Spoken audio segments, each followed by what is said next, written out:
Chapter 393. Meng Yingying received news from Southern Xia that the antidote had already begun production. The antidote that Chu Tian had researched, not only did it have a low cost, it also had common materials. Miracle Commerce had the resources in Southern Xia, so it didn't take much effort to make it. Perhaps large amounts of antidote would be sent over soon. What should we prepare now? Before the antidote is sent over, we don't have the conditions to fight. We need to avoid being attacked by the marauders in the next few days, and we also need to find out where the marauders are hiding. Chu Tian rubbed his chin as he thought about it. Let's set a time and find the trolls to have a heart-to-heart talk. What did you say? Meng Yingying's beautiful eyes instantly popped out. Is there a problem with your head? I don't have anything to talk to them about. Do you think they will come? They will definitely come. Chu Tian said with a confident face. Isn't this the result they want to see? Chu Tian is right. At this time, a dignified and beautiful woman walked in. The marauders' current actions are just to create panic and surrender without a fight. Our negotiation request is exactly what they want. This method can stall for a few days and we can lure the snake out of its hole. We can find the marauders' hiding place, killing two birds with one stone. So it's like this. Meng Yingying felt this was a bit reasonable, but how do we contact the other side? The marauders must have left people in the forest to observe our reaction. We'll write down the time and place of our meeting in the forest. They will definitely come. The young miss is exceptionally smart, not like a silly girl. Who's a silly girl? Meng Yingying was about to explode. Chu Tian laughed. I'll leave this matter to the young miss. Meng Qinggu did things swiftly and decisively, immediately personally writing an essay. She sincerely asked the marauders to stop killing and invited them to meet in a basin outside Oldman Canyon in 3 days. Meng Qinggu was afraid that the trolls wouldn't understand, so she was very considerate and wrote them in 3 common languages in the forest. Then, she made more than 100 copies of these invitations and had people secretly paste them in conspicuous places in the forest. This move was indeed effective. Oldman's small town was not attacked again. If he wasn't wrong, the moment the raiders saw the invitation, they would immediately drink and celebrate their easy harvest. Then they would rest and recharge themselves for the negotiation in 3 days. In these few days, a large amount of antidotes were transported to the town through the space warehouse. Chu Tian was not idle. He made some array flags to arrange a special source energy array. This source energy array's function was very simple. It was just to disrupt and weaken sound waves. The trolls were good at taming bat beasts. The bat beasts were not just mounts for the marauders, they were also the eyes of the marauders. With a strong ultrasonic detection ability, it was hard for anything to escape the trolls' eyes. But it was because of this that the trolls were very reliant on the bat beast's detection abilities. If the bat beast's detection abilities weren't good, the trolls would be caught off guard. 3 days quickly passed. Meng Qinggu immediately found a large group of suspicious figures on the monitor in the command room. When she zoomed in, she revealed a look of joy. There were over 1,000 marauders, flying out of a cave several hundred kilometers away. They were quickly heading in the direction of Oldman's small town. That's right. This must be the marauders' stronghold. Meng Qinggu immediately deployed. First Heaven's punishment, immediately head to the target area. Wait for orders and prepare to attack. First Heaven's punishment, received. A large airship slowly moved tens of thousands of meters in the air. This is bad, this is bad. Before long, a werewolf ran into the town in a panic. A large group of marauders is coming. When the townspeople heard this, they were all shocked. Could it be the marauders were going to launch an attack?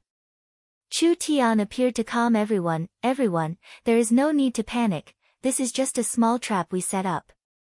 The marauders' stronghold has been locked in and the Oldman small town army has been mobilized. We will take them down in a single strike and our name will shake the forest. This, the locals revealed a look of hesitation. Miracle Commerce had locked in on the marauders' stronghold this quickly. They clearly didn't do anything these past few days. Could there be a problem?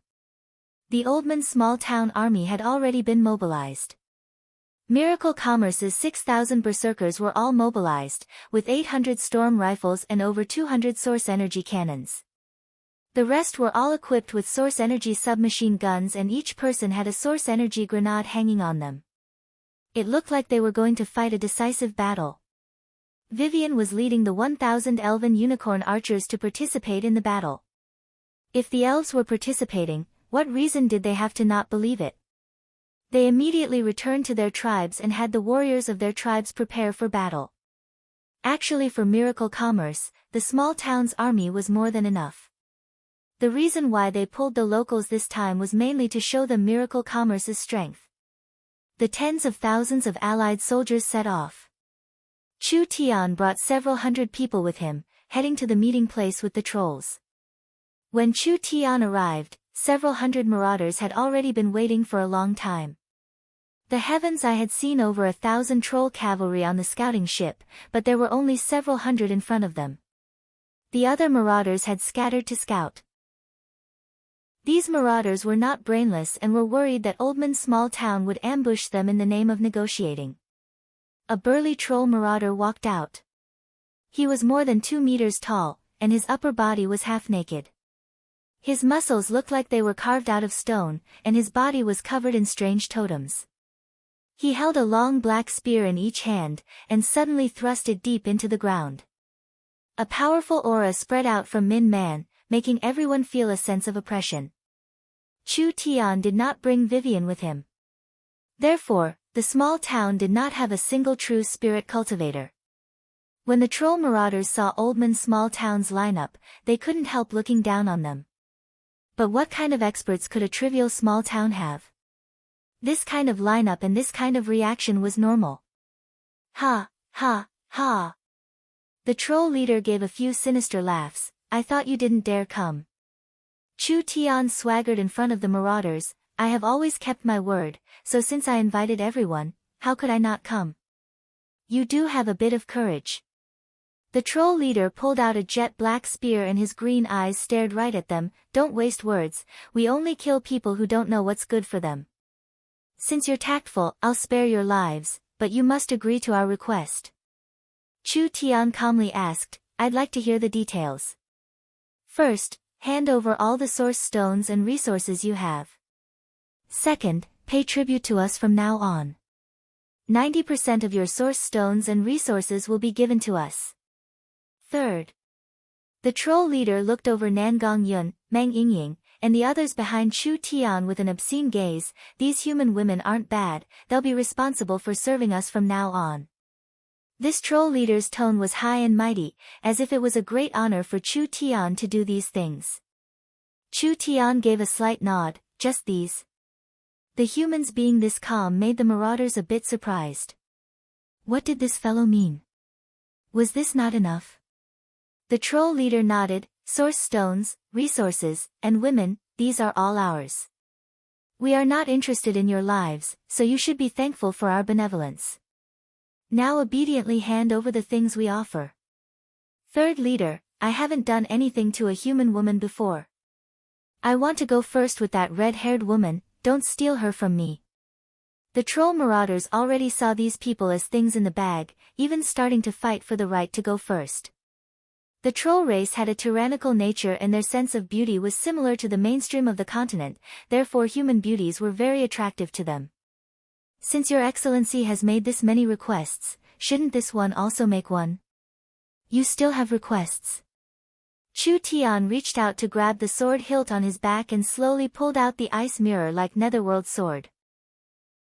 With a gentle wave of the sword, he pointed it at the troll leader. It's very simple. I only have a single request, which is to borrow your head to play with for 2 days. This small request, I hope you won't refuse. The marauders were stunned for a few seconds before breaking out in laughter. Was this human joking? He dared to say this kind of thing with his awakened soul realm cultivation. The marauders' third leader was a true soul realm expert. The marauders could be arrogant in the forest for so many years, it was not without reason. In this large bandit organization, there were many experts like clouds. A human that hadn't even grown a hair yet actually dared to fight with the marauder leader? The troll leader's eyebrows came together and his eyes filled with anger from being teased. Do you know what price you'll pay for this? Pay your head. Nangong Yun was filled with rage when she saw the troll. She immediately angrily roared out, "This old lady will kill you first." Nangong Yun's arms transformed into a pair of flaming wings, and with a fierce flap, she instantly soared into the sky like a giant bird. She first circled in the air, and after increasing her speed to the extreme, she pounced towards her opponent like a burning moth. Seeking death. The troll's black spear was thrown out like a black thunderbolt. The flames on Nangong Yun's body were instantly torn apart and the fierce black energy passed through her body. Even the starlight immortal body could not block this kind of fierce attack. Meng Yingying was shocked. Big sister Nangong. Nangong Yun crashed through several trees and was embedded in a giant rock. The flames on her body exploded and turned her surroundings into a sea of flames. The rocks around her were burned to the ground. Everyone's faces fell. Such a strong strength. Even a peak 9th awakened soul layer cultivator with a defensive cultivation technique would find it hard to block this kind of attack. Nangong Yun had just reached the peak 8th awakened soul layer. Hong! Large amounts of flames came out of the crack in the mountain and Nangong Yun stepped out of the lava. What was hard to believe was that she was not injured at all. The troll was a bit stunned. That attack should have passed through her body. Did this fellow have an immortal body? Nangong Yun's face was a bit pale and it was clear she had consumed quite a bit of spirit energy. Was this the large difference between the awakened soul realm and the true spirit realm? As expected, even a divine cultivation technique could not make up for it. Nangong, move aside. Chu Tian raised his sword as he walked forward. This fellow is mine. Chapter 394. Chu Tian's subordinates all had their own duties. Meng Qingguo was in charge of the company, Meng Yingying was in charge of supporting the various departments, and Nangong Yun was the one with the strongest fighting ability in the original group, so she became the most important battle talent. Although she was only in the peak 8th awakened soul layer, she could still fight against a peak 9th awakened soul layer cultivator. But for this kind of battle talent, although it wasn't hard to jump levels, it wasn't easy to jump levels. The difference of a single realm was like the distance between heaven and earth. An awakened soul cultivator fighting a body refinement cultivator and a true spirit cultivator fighting an awakened soul cultivator, there was no suspense at all. There was not a single true spirit cultivator in Oldman's small town, so how could the marauders place them in their eyes? This human brat really didn't know what was good for him. How could he be this arrogant? He was simply seeking death. You're seeking death. The marauder leader gave a sinister laugh. What reason do I have to not help you? The two of them faced each other. The surging killing intent and pressure collided violently in the surrounding space, causing the others to involuntarily take a few steps back. Chu Tian's sword slightly trembled, just like a wild beast that couldn't wait to attack. This was Chu Tian's first time fighting a true spirit realm expert. Although Chu Tian was very confident, Chu Tian didn't know how strong he could be with his current strength. The marauder leader made a move first. A black spear turned into a black thunderbolt as it shot out at Chu Tian's chest. He wanted to pierce through Chu Tian's body just like how he pierced through Nangong Yun. But this time it was even more fierce. He wanted to personally shatter his organs and shatter his heart. He didn't believe it. Could there be a person who could still live after their heart was shattered? He wanted to let this stupid human know what kind of ending an ant facing a fierce tiger would face. The Netherworld sword released a beautiful and eye-catching sword glow. Dang! The sword and spear tip collided. It was like a needle against an awn. The swift and fierce sword chi and spear radiance scattered in all directions like broken water droplets. The entire grassland was torn off, and the surrounding forest seemed to have experienced a storm. It was instantly blown to the side, and countless branches were torn to shreds. Whether it was Oldman's small town or the marauders, when they felt this powerful collision, they couldn't help moving back a bit. Another explosion sounded. Chu Tian and the marauder leader each retreated 5 or 6 shang. Chu Tian's face was still as calm as still water, and there was no change in his expression. He was just silently evaluating the power of his sword. The marauder leader's expression changed dramatically. He never thought that his opponent would be able to block his attack without dodging.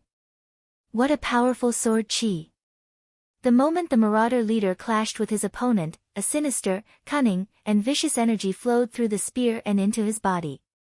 Even though the marauder leader was strong, he didn't have enough time to defend himself, so he suffered quite a bit.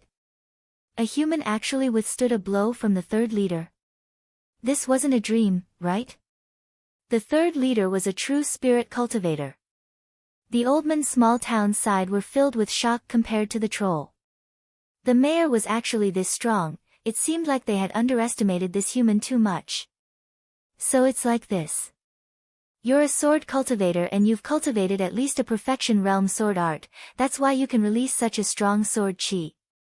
The marauder leader's face turned dark for a few seconds before he suddenly thought of something, but no matter how strong your sword art is, how many attacks can an awakened soul cultivator's spirit energy withstand?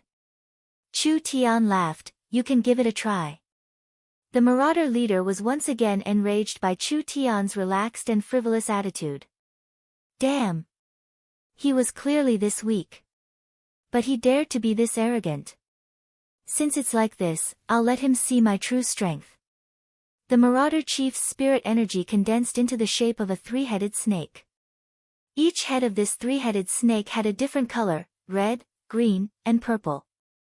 3 different energies revolved around the giant demon. The third leader is using his source spirit. This 3-headed monster snake source spirit is famous for its strength. Let's see how this brat will deal with it this time. Chu Tian's eyes slightly narrowed. A rare multi-attributed source spirit. This kind of source spirit could have multi-attributed battle energy, so it was harder to deal with than normal cultivators. The black spears returned to his hands like 2 black pythons. The moment the marauder leader grabbed the 2 black spears, his aura increased by at least 10 times. The 3 snake source spirits actually split apart, with one coiling around his left hand, one coiling around his right hand, and the last one coming out of his head.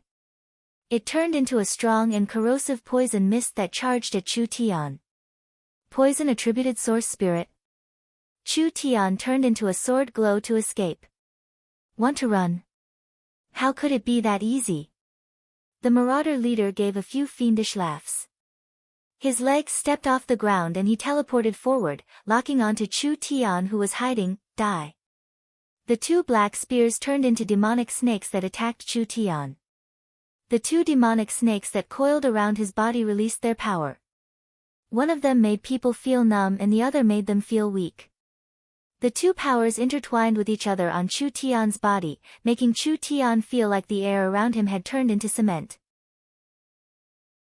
Each of his movements felt like they were being slowed by 1,000 pounds.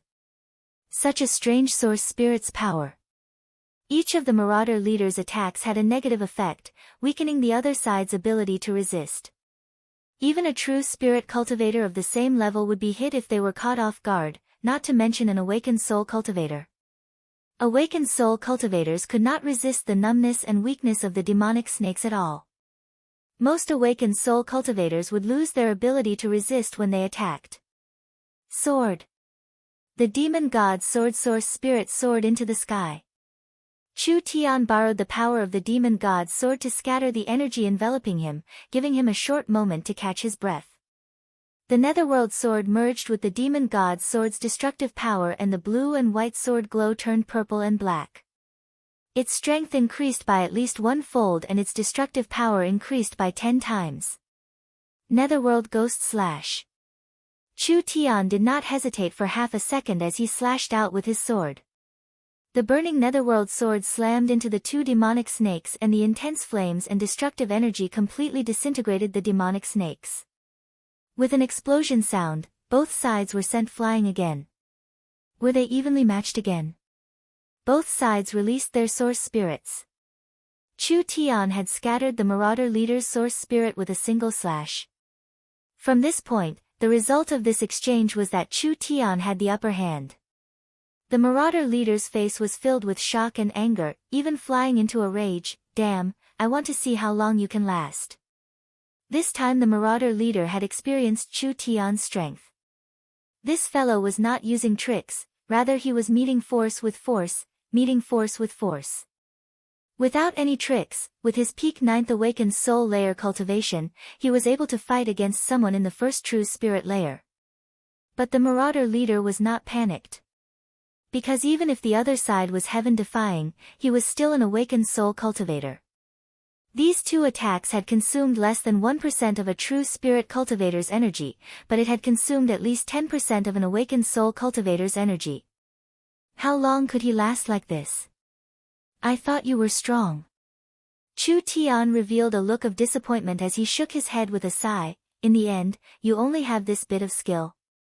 This kind of battle without any challenge is not fun at all. I don't want to play anymore. I'll take care of you with this move." Contempt. Naked contempt. It was as if killing him was as easy as eating a bun. Overestimating yourself. The marauder leader released an even stronger spirit energy than before. "I'll let you have a taste of the giant demon clan's inherited secret technique." The marauder leader was completely enraged. He released a special secret technique and his body was instantly covered in spirit energy, turning into a 3-headed demonic snake. An ancient and cruel aura surrounded him. The giant demon released his source spirit to its peak, increasing the effect of his source spirit by 10 times. Flame demon transformation.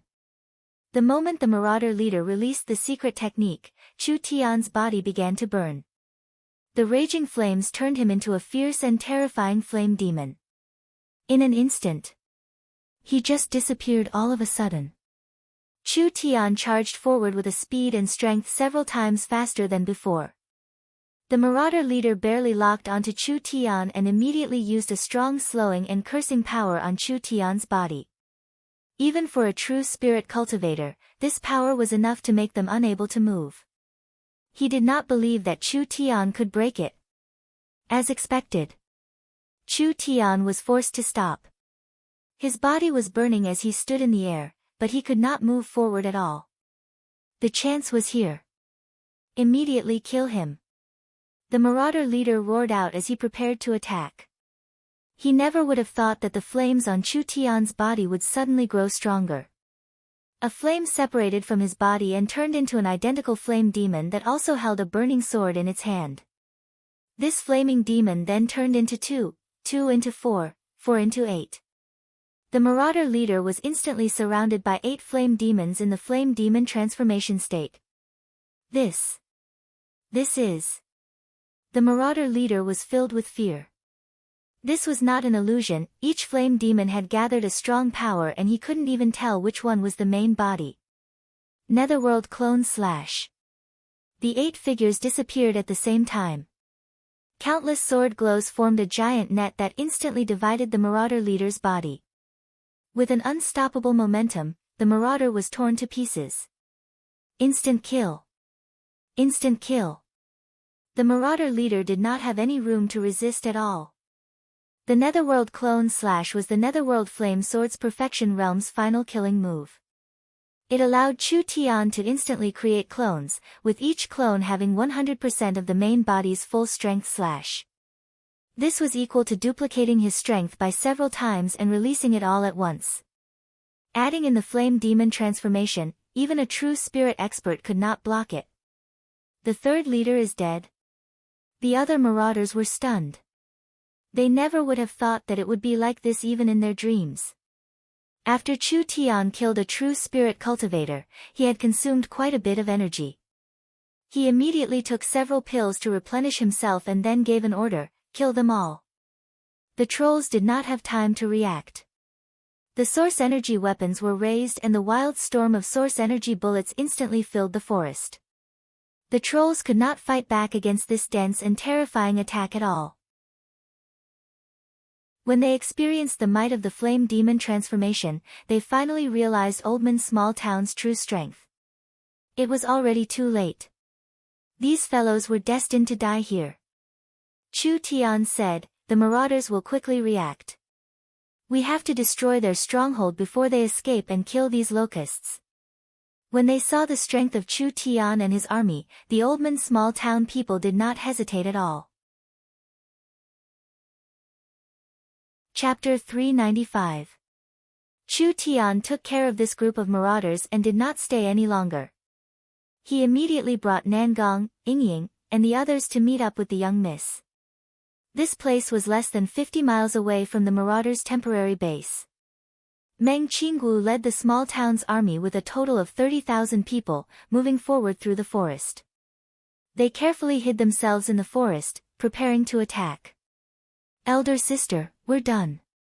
Meng Yingying ran over to meet with Meng Qinggu. Her face was filled with joy as she said to her elder sister in a small voice, Chu Tian has killed a leader, but there are some marauders that have been caught. Perhaps they have already brought the news back. If we don't attack now, perhaps the marauders will run away. Our reinforcements haven't arrived yet. Nangong Yingying found that the ambush in the forest was all the small town's army. Didn't the local tribes say that they would send their elites to help? There are over 70 to 80,000 marauders and they are all elites with decent battle strength. They even have giant bats as flying mounts. Can we beat them with just this bit of people? There's no time to wait for them. Meng Qinggu was not surprised. These locals were clearly suspicious of miracle commerce. Although they said they would send several tens of thousands of warriors, their movements were actually slow. It was clear they didn't want to be the first to attack, so they were just watching from a distance. If their attack failed, they would definitely turn around and run. They would not risk offending the marauders to help miracle commerce. Of course, if their attack succeeded, perhaps they would come and help. No matter what. Chu Tian didn't care at all. If he really relied on these fellows, he wouldn't be able to fight this battle. This battle was not as simple as chasing away a group of bandits for miracle commerce, it was also a chance for miracle commerce to show off their strength. It was a good chance to make an example of them. There were countless bandits like the marauders in the forest. If they chased away a group, another group would come, never ending. Only by fighting a beautiful battle and using a thunderous method to destroy the other side would they be able to deter the locals and the bandits in the forest, preventing something like this from happening again.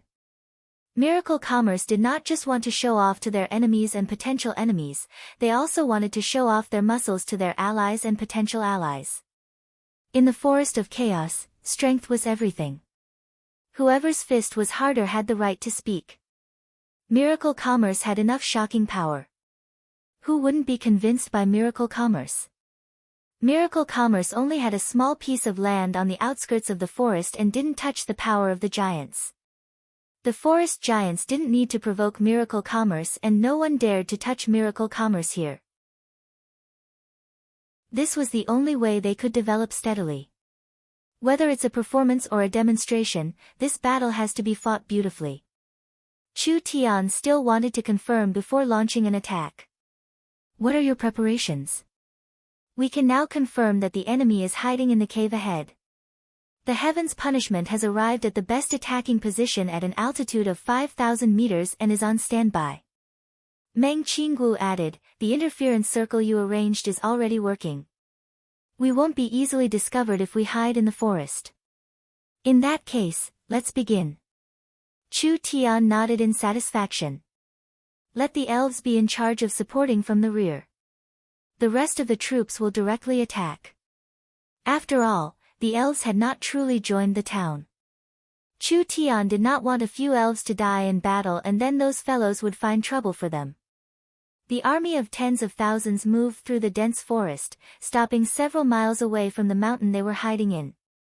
There were marauders riding bats above them, so this was clearly their range. The marauders didn't know that Miracle Commerce could block the bat beast's ultrasonic waves, but several tens of thousands of people was not a small number. If they were too close, there was a large risk of being exposed. It's fine to prepare here. Chu Tian gave a signal to Meng Qinggu, begin. The berserkers will advance first and the others will climb down. The 6,000 barbarian berserkers took out their source energy weapons and charged into the forest. Meng Qingguo took out a communication device and connected to the airship above them. Heaven's punishment, this is Meng Qingguo. Confirm the target and begin the attack. I repeat, begin the attack. Heaven's punishment received. A low and deep voice came from the communication device. The forest army felt this was strange. They didn't know what Chu Tian was doing and why he wanted them to lie down in the forest. However, they didn't dare disobey Chu Tian's orders, so they could only obediently lie down on the ground. The Heaven's Punishment airship was a large airship and the surface was covered in reflective mirrors. These mirrors were not normal mirrors, but rather image transfer mirrors. Not only could they display various images, they could also display images from one side to the other, creating a transparent front and back state. Even if one observed it from a close distance, they could only see a transparent outline moving. If one observed it from a distance, it was hard to see with the naked eye. This was an airship made with current technology. It could be considered a ghost floating in the air. Target locked. Height is around 5,000 meters. Normal wind speed, normal environment. Activate 100 heavy high-altitude bombs.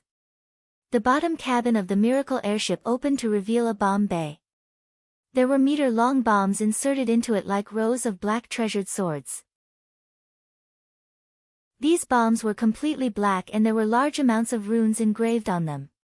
One could vaguely see that each bomb contained highly compressed honeycomb crystal oil bombs. The power of this bomb was equivalent to 100 source energy grenades. This wave of bombs was equivalent to 10,000 source energy grenades exploding at the same time. Activate. These long sword-like heavy bombs were activated and the runes on their surface lit up. They seemed to be affected by some kind of force and with a PU sound, they left the airship's bomb bay. They fell to the ground like meteors. This kind of speed was very fast. This was the speed at which they naturally fell. Because there were gravity runes on the surface of each bomb, as long as the runes were activated, the weight of the bomb would increase by several dozen times, so each bomb would be incomparably heavy. Being affected by the air resistance, it would increase the speed of the bomb, allowing it to fall without being affected by the wind. Over 100 bombs falling from the sky was actually very inconspicuous, just like 100 small stones falling onto a mountain. However, when these inconspicuous black dots touched the mountain, Hong! The entire forest trembled, and a large amount of light and heat was released. A terrifying energy cloud rose into the sky, and the entire mountain was shaken to the point that it almost shattered into pieces. The surging air currents surged forth, causing the surrounding forest to sway and tear apart. The first wave of bombs is over. The deviation is less than 5%. Adjust the position, the second wave is 500 bombs. This first wave was just testing the waters. There were over 500 bombs in the second wave and the explosive power was several times stronger than before. When they landed on the mountain and exploded, the dazzling light even covered the sun in the sky. The small town's army and the locals that were watching in the distance were all stunned by this magnificent and terrifying scene. They finally understood what it meant to collapse the mountains and crack the earth. What made them feel the most terrified was that they could not understand how this happened at all. It was like an incomparably terrifying explosion had appeared out of nowhere. The third wave of bombs. This time it was 1,000 bombs. The entire majestic mountain had been bombarded 3 times and almost half of it had collapsed. Flames covered the surrounding forest and the ground was scorched black. The shockwave spread for 10 miles and all the trees were uprooted, losing all signs of life. Even the air was incomparably hot, being completely covered in charcoal and ashes, making one's vision blurry. Heaven's Punishment's mission is complete. Currently retreating from current altitude. The Heaven's Punishment airship's weapons had all been released. Therefore they immediately retreated and were currently returning to a safe altitude. This fast and powerful attack was definitely very sudden. If they were at the center of the explosion, even a high-level true spirit cultivator would find it hard to escape unscathed. The marauders were not prepared at all and were suddenly hit by this kind of intense bombardment. Perhaps 50 to 60% of them had died, and this was already an optimistic estimate. This large group of bandits hadn't even started fighting and they didn't even know what had happened, but they had already been crippled by miracle commerce.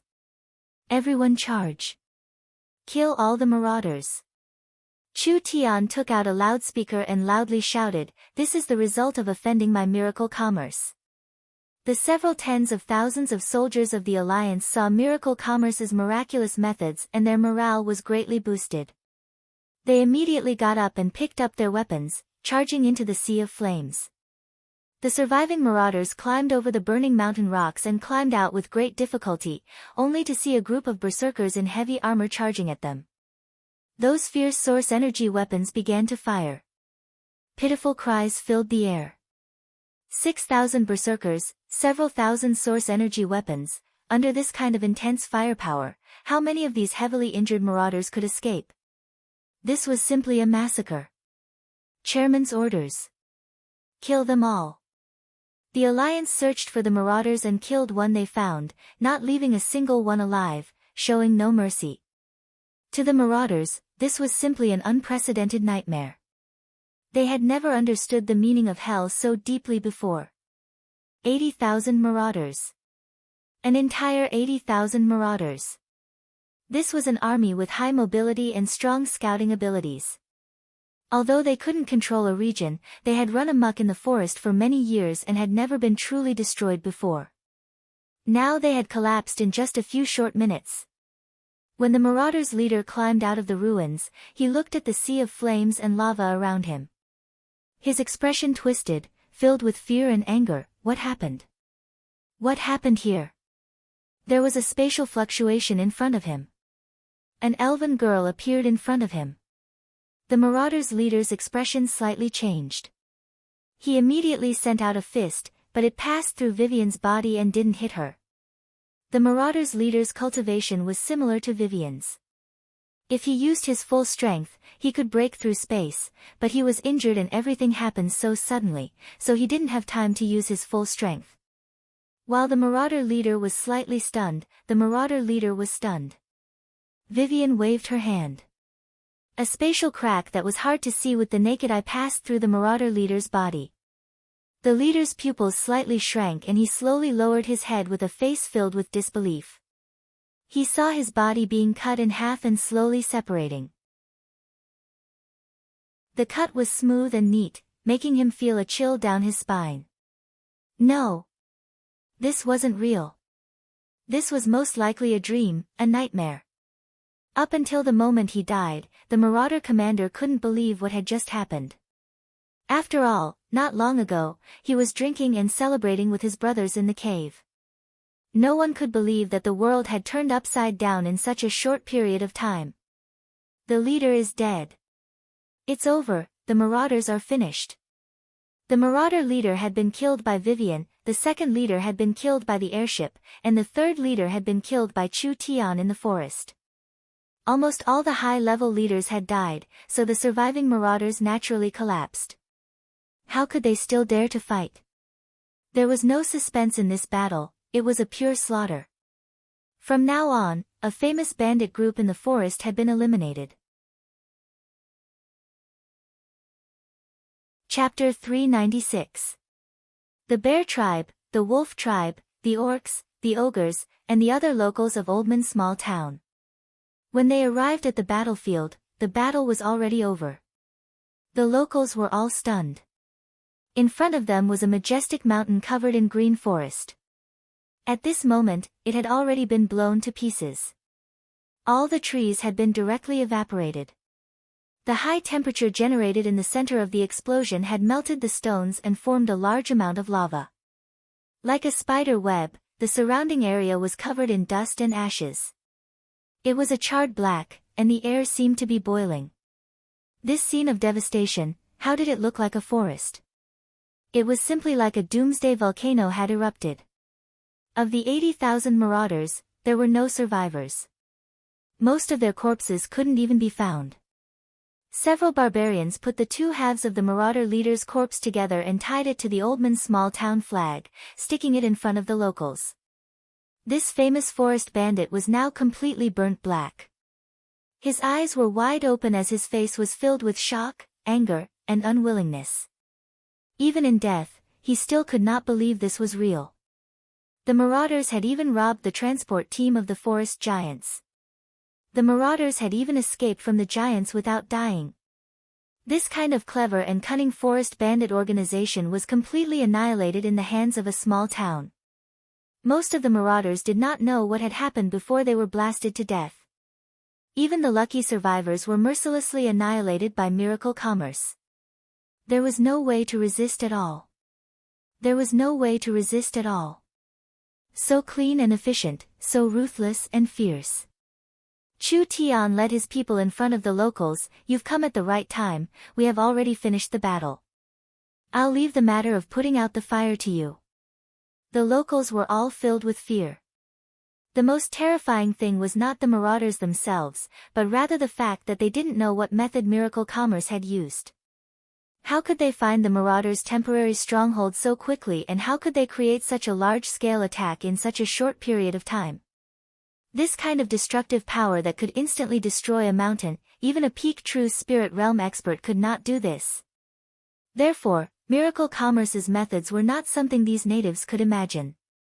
They could only be thankful that they did not provoke Miracle Commerce. Otherwise, the ones who would be blown to pieces would be their tribe. The natives were terrified, none of them dared to look straight at him. They could only bow and pay their respects. Chu Tian swept his gaze over these fellows and knew that these fellows had already submitted to Miracle Commerce's powerful strength. From now on, would they dare not do anything that Miracle Commerce asked them to do? Alright, I'll leave the cleanup to you guys. Also, check if there are any spoils of war left. Chu Tian had eliminated this large bandit organization as easily as if he had chopped a piece of wood. It was just a trivial matter. Let's call it a day. Yes. The allied forces in the town began to assemble and retreat. All that was left were the natives whose faces were filled with terror and shock. What are you standing there for? Hurry up and clean up the battlefield. One of the natives shouted, and it was like they had woken up from a dream. After all, they had slowly rushed over, which had already made Chu Tian dissatisfied. If they slowly cleaned up the battlefield, what if Miracle Commerce was angry and sent a wave of attacks to their tribes? Miracle Commerce could easily locate the marauders. Then it could easily locate them. Miracle Commerce could easily destroy the marauders. Then it could easily destroy them. In the hearts of these natives, Miracle Commerce was not a simple outer forest power, rather it was a giant that had the qualifications to challenge the giants of the Forest of Chaos. Actually, these natives were thinking too much. The Heaven's Punishment had released over 1,000 heavy bombs, but it had already used up all of the heavy bombs in the company's storage. These 1,000 heavy bombs had taken Miracle Commerce over a month to make, so they couldn't use this kind of attack a second time in a short period of time. But it didn't matter. Just this once was enough. No matter who it was, after seeing the might of the Heaven's Punishment, they would not dare have thoughts of fighting against Miracle Commerce. Even the giants of the forest would have to consider the consequences. There were basically no casualties in the Allied army. This was a glorious and shocking performance. When the Oldman town citizens saw the victorious Allied army, they were filled with confidence. The marauders were just a group of clowns, a group of stupid and ignorant moths flying into a flame. The people seemed to be seeing a brand new forest city slowly rising. In the near future, the population would explode. The previous few times they dealt with the spider race was just to show Miracle Commerce's abilities, but after killing the marauders this time, Oldman small town's name would spread throughout the forest. Before long, large amounts of locals would come to join them. Meng Qinggu began to plan the living quarters in the valley. At this moment, the spiritual pressure in the small town suddenly increased. With a heaven-shaking aura, Chen Bingyu came out of closed-door cultivation. She had already broken through to the true spirit realm. Chen Bingyu had officially become the first true spirit cultivator of Miracle Commerce. After a few days, Dongfang Haoren also came out of closed-door cultivation, also reaching the true spirit realm. Miracle Commerce had gained 2 true spirit experts in an instant, instantly making up for their lack of battle strength. It could be said to be a double blessing. Chu Tian arranged for Miracle Commerce to hold a celebration banquet to celebrate Miracle Commerce's breakthrough. The news of the marauders being wiped out would cause a small disturbance in the forest. The large local powers in the core area of the forest were filled with fear towards Miracle Commerce. Although the marauders were the common enemy of most of the forest powers, Miracle Commerce's battle had caused dissatisfaction in the forest. There was a legendary secret valley in the depths of the Forest of Chaos, Refaxius. Refaxius meant the sun and eternity in the Elven language, therefore people called the valley the Eternal Valley. The legendary Elven city in the Eternal Valley was called the Eternal Forest. There was a white gravel path covered with fluorescent moss in the dense forests and swamps of the dangerous valley. It was the only entrance and exit to several ancient wards. If one knew the way to open the wards, he would be able to walk into the Eternal Valley. The Eternal Forest in the Eternal Valley was always filled with vitality and ancient might. A warm and dazzling light rose from the Eternal Forest's sun well, covering the entire forest. There were over 1 million elves living in the forest, and there were elven wooden and stone houses that were like works of art. Beautiful elven songs filled every corner of the Eternal Forest.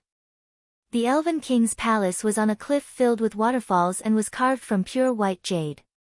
Each detail was filled with an unimaginable sense of art and culture. That's right. This was the Eternal Forest. The Forest of Chaos would Elven King City. The elves had long lifespans, and when they bathed in the powerful light of the sun well, they would be free from all diseases. They would obtain even more power and live longer. The Elven Council. Several dozen elven elders were present. A white-haired old elf was sitting in the chairman's seat. In the past several tens of thousands of years, how many countries and races have perished? Their deaths were caused by blindly chasing after strength, progress, and development. Strength can make people crazy, progress can make people lose their way, and development can cause wars. This is the root of all disasters. Therefore, our race should follow the principle of tens of thousands of years. Only by being closed and conservative can we continue our noble and grand civilization. The elves will not take the initiative to fight. What we have now is enough for our race to multiply. The Elven Council's chairman Augusta's long and slow speech floated through the meeting room. It was unknown how many times the chairman had repeated his views and opinions. The other elves were still listening attentively and nodding their heads. The elves were a noble, righteous, conservative, and traditional race. They were confident that they were the strongest race on the continent. How could those aggressive spirit beasts and lowly humans compare to the elves?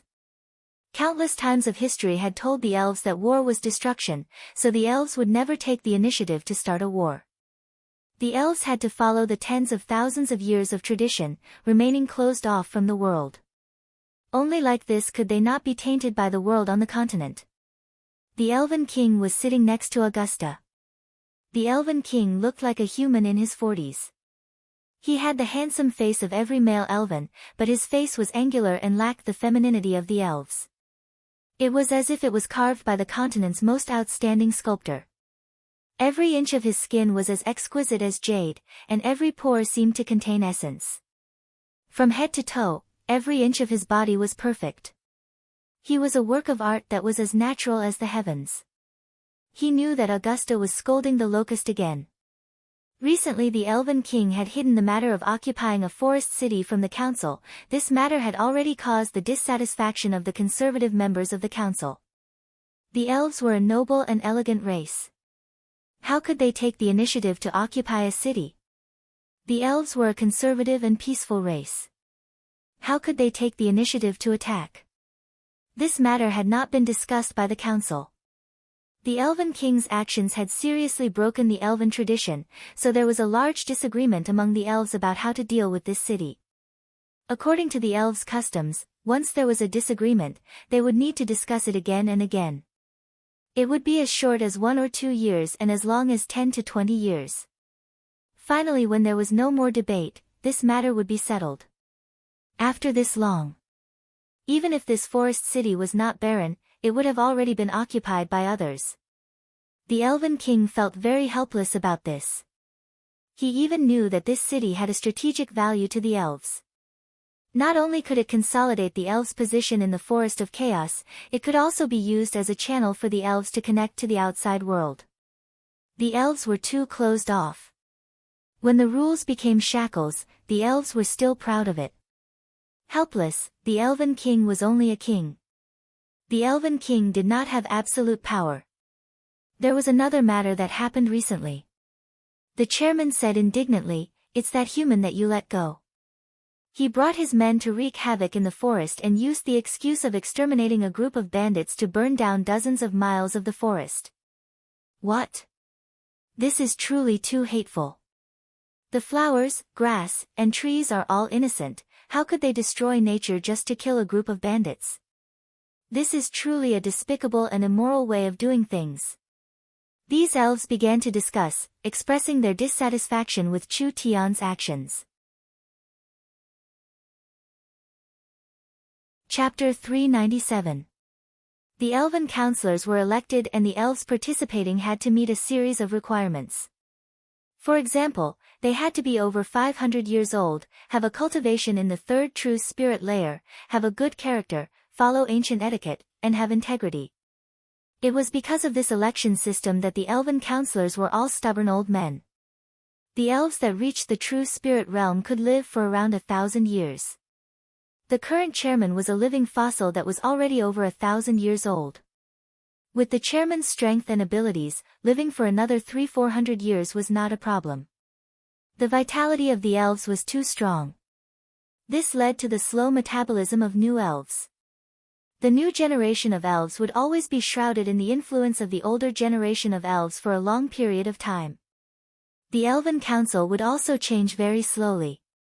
With the control of these old elves, even if there were some radical and innovative new elves, as long as they worked with these old elves for 100 or 200 years, they would become a new stubborn old elf. The elven etiquette, the elven faith, and the elven character had already become a firm shackle. It had locked the elves of the continent for close to 10,000 years. 10,000 years was not a long time for the elven civilization, at most it would be 10 generations of leaders. But for the spirit beasts and humans, it was enough to change the world. A ruler of the continent that once looked down on 10,000 races. Now it had already declined beyond recognition. Even in the Forest of Chaos, the influence of the elves was still the same. The elves did not think about how to revive their race, rather they thought about how to maintain the dignity of the elves, how to protect the noble image of the elves, and how to distinguish the elves from the other races of the continent. Little did they know that in the eyes of humans, the elves had already become a strange race. Even the low and warlike spirit beasts already disdained the elves. This human Chu Tian is this cruel. A member of the Elven Council loudly proposed, "It's just a victory," yet they disregarded the ancient trees that have grown for thousands of years. They disregarded the life and death of the animals in the forest. This kind of selfish behavior should be punished and boycotted by the elven race. That's right, reconsider. An Elven Council member stood up, "All beings have life, even a stronger expert cannot casually bring disaster to other beings. This kind of cruel method is simply polluting the forest, it is a blasphemy against the forest and nature." If there were humans here, they would definitely laugh at the elves' discussion. To protect a small forest, could they disregard victory? Perhaps the elves could do such a thing, but the humans would think that they were extremely stupid. An elven counselor suddenly pointed at an elder sitting next to the chairman, "Vice Chairman Ulysses, you had the chance to execute this human, but you let him leave the Tree of Life forest. That's why all of this happened. You should take responsibility for this." Ulysses said with a frown, "I have investigated the matter and have given you the report. Chu Tian's matter is pardonable and there is no malicious intent to abduct the elves. Chu Tian is a rare talent of the human race. If the elves mishandle this matter, I'm afraid we'll be cursed for eternity. Let's not talk about Chu Tian for now." Another council member said, Vivian is the elf who has broken the rules the most in 100 years. Not only did you not punish her, you even let her go. Where was the spirit of the elves' legal system if they didn't receive any punishment for doing something wrong? Have you considered the negative impact this will have on the other young elves? Yeah. Vice Chairman, this matter was handled improperly. No matter what that human did, Vivian's violation of the rules is a fact. Ulysses was a bit unhappy. Vivian has already grasped spatial technology. This is a great technology that can change the elves' lives. I let her return to Chu Tian's side to learn more knowledge and contribute to the elves. The elves are living very well right now, there is no need to change anything. When did the elves learn from low-level humans? This is simply an insult to the noble elves. While the elven counselors were criticizing, only a few people remained silent. These were all members of the reformist faction, only the conservative faction was too strong. According to the traditions of the elves, once they started arguing, they would not reach a conclusion even after several days and nights. The elven king was a bit restless. Let's end the discussion here, we'll discuss this later. The counselors had no objections, the elves had a habit of procrastinating. After all, their lives were too long and their lives were too leisurely. Things that could be done in a day could be done in 10 days, so they would discuss it tomorrow. After the Elven King dismissed the meeting, he walked to the corridor alone. The Elven Royal Palace's corridor was built on a cliff and there were several white jade waterfalls hanging on the side. Looking down from the corridor, one could see the entire eternal forest. The sun was releasing a glow. Every inch of the eternal forest was covered in a dignified aura. The orange sunlight of dusk shined down on the vibrant forest as the elves carved, sang, and painted. That peaceful atmosphere could make any ambitious person fall in. The Elven King's statue-like face revealed a trace of helplessness. With the elves' current situation, he was powerless even if he wanted to. The elves of the continent were already scattered sand and the elves were still immersed in this peaceful atmosphere. Would they only wake up when the flames of war reached the forest? Perhaps it would already be too late by then. Ulysses walked to the Elven King's side. There's news from Green City that there's a plague in the surroundings and a foreign race riot. The city is already in chaos and the situation is not good. If we don't send troops, we'll lose this city that we just captured. Send troops? The Elven King shook his head. Will the council agree? Ulysses revealed a blank look. We've spent this much effort to obtain this city, do we have to give it up like this? We can't not give it up. When the Elven King said this, there was a spark in his mind. After this spark appeared, it was like he had fallen into oil, suddenly igniting it. A thought filled his mind. Giving it up doesn't mean giving it up. It can be used for other purposes. Ulysses was a bit surprised. What did you say? The Elven King turned to look at Ulysses. I'm very interested in that human youth called Chu Tian. They can manage a small town well, meaning they have the ability, but a small town is still a small town. Not to mention it's on the edge of the forest, so no matter how lively it is, it can't really become a big town. Ulysses could already guess what the Elven King was thinking. Your meaning is? The elven army can't be used, so we'll find a reliable friend to help. I think that what Chu Tian needs the most right now is a city. Only by having a true city in the forest can he display his talents in this forest. I'll give him a city. Not only will it not fall into other people's hands, it will also help a friend at the right time. Chu Tian's influence is too weak in the end. This city's meaning is not normal. Can he really control the situation? There will be risks, so we can only secretly help as much as we can. The Elven King said this, but don't forget that humans are a race that likes to take risks. As long as the benefits are large enough, even if they know there are risks, they will not hesitate. This is the biggest difference between humans and elves. Ulysses was helpless and disappointed. It was indeed like this. The Elven King waved his hand and said, Go, this city will still be under the Eternal Forest's name. He will become the legitimate city lord, but whether he can control this city or not will depend on his abilities. Yes. Ulysses left the Eternal Forest. He rode the dragon hawk beast to Oldman's small town in a day and night.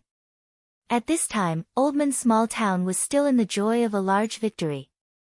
People from different races and powers were all drinking and chatting in the small town. Ulysses walked into the underground town. Although Oldman's small town was not big, it was brightly lit like it was daytime. The buildings were scattered and each street was like blood vessels, with the merchants and townspeople moving through the streets being the blood. This small place was filled with vitality. This was something that could not be seen in the elven city.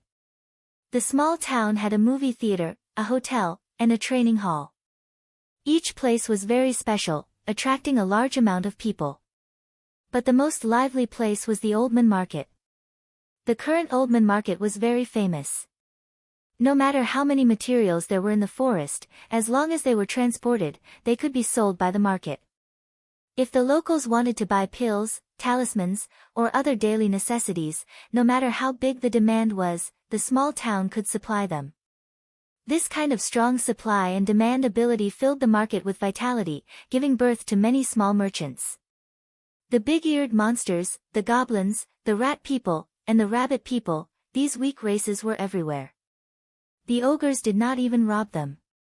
These large fellows all knew how to buy resources from other small towns and then use their broad shoulders and strong stamina to sell them in Oldman's small town. They used the source stones they earned to buy their favorite canned food, or they directly went to a hotel to eat a big meal. Oldman's small town did not discriminate. Every race was treated equally, and they lived in harmony here. This prosperity was supported by spatial transportation. With such a great technology in the hands of an elf, there was a chance for the elves to use it. The old fellows of the Elven Council all disdained this, which made Ulysses feel very heartache and helpless. "What did you say?" Chu Tian almost fainted from this pie falling from the sky. "The Elven King wants to give me a city." "That's right," Ulysses said in a certain voice. "This is a large city in the center of the Forest of Chaos, with several dozen spirit veins intersecting. It is surrounded by secret realms and hidden treasures, being one of the main hubs of the Forest of Chaos. It is rich beyond imagination. If you can control this city, you will have a lot of influence in the forest." The Miracle Commerce people were stunned. Chapter 398. Chu Tian was very clear on how hard it was to have a city in the Forest of Chaos.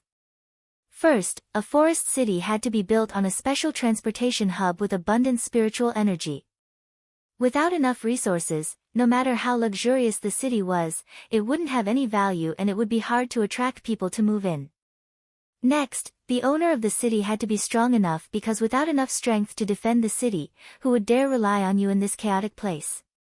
Each forest city lord was a peak power that could ignore the dark forest laws. These forest cities were strategic, resource, and survival bases that the giants fought over. Most of the citizens in the forest cities lived in their own clans. For example, the Elven City, the Spirit Beast City, the Giant City, or the Sea Race City. These races had a large population, therefore 80% of the people in their cities were from their own clans.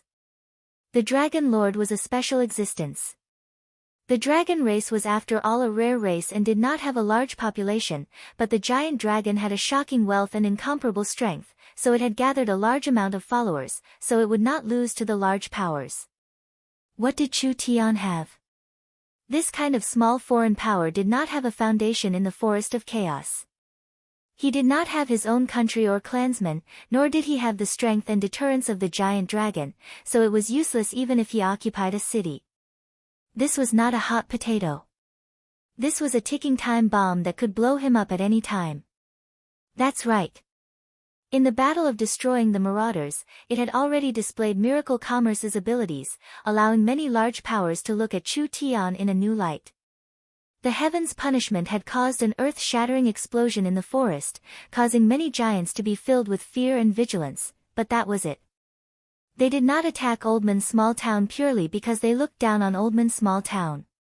In the end, benefits came first in a war, so the giants did not need to cause unnecessary trouble and losses for a city on the edge of the forest. If Miracle Commerce openly occupied a city, the situation would be completely different. A race that lacked influence, foundation, and strength, it was impossible for them to have this kind of city. The special thing about the current situation was that Green City still belonged to the Eternal Forest in name. The Eternal Forest was the core of the Elven power and the Elven Imperial City. The elves had lived in the Forest of Chaos for tens of thousands of years, so the name of the Eternal Forest was very useful. No matter who attacked this city, they would be declaring war on the Eternal Forest. In this way, with the fear of harming the innocent, direct military conflicts between large forces could be avoided to the greatest extent, and Chu Tian would be under a lot of pressure. All he had to do was to be careful of all kinds of dirty tricks. However, Chu Tian was also aware of the Elven King's predicament. Green City's location was too special. The Elven Council was worried that this city would fall into the hands of the elves and it would drag the peace-loving elves into a war they didn't want to see the most, so they would try to persuade the Elven King to give up on this city. So what if the Elven King was unwilling to give up this city? If the Council didn't send troops, the Eternal Forest wouldn't be able to send troops to defend it. A city without a name could not last long. When the Eternal Forest did not come to Green City for a long time, the others didn't need to guess what the elves' attitude was. It was only a matter of time before the city was taken. Now, the Elf King decided to take a gamble. On one hand, he still emphasized that Green City was a power of the Eternal Forest, making those people afraid of Green City not dare to make a move. On the other hand, he no longer wanted to control it and gave this chance to Chu Tian and his daughter Vivian. This was a chance. But it was a very dangerous chance. Green City's current situation was like walking on a tightrope. It was very dangerous. After studying the map sent by Ulysses, Miracle Commerce came to the conclusion that it wasn't that this city was bad, rather it was too good. It was located in the center of the Forest of Chaos, which was the battlefield for the various powers of the Forest of Chaos. The Dragon's Ridge, the Eternal Forest, the Titan Mountain Range, and the Savage Highlands. These were the most symbolic powers of the Forest of Chaos, any one of them was enough to crush Miracle Commerce into powder. Green City happened to be where these powers converged. Other than these giants that were comparable to warring kingdoms, there were also many other strong forest powers. It had to be known that any power that could stand in the depths of the Forest of Chaos would not be inferior to a large kingdom at least. The Forest of Chaos was one of the oldest forests on the continent, so there were all kinds of fierce beasts that could bring a destructive disaster.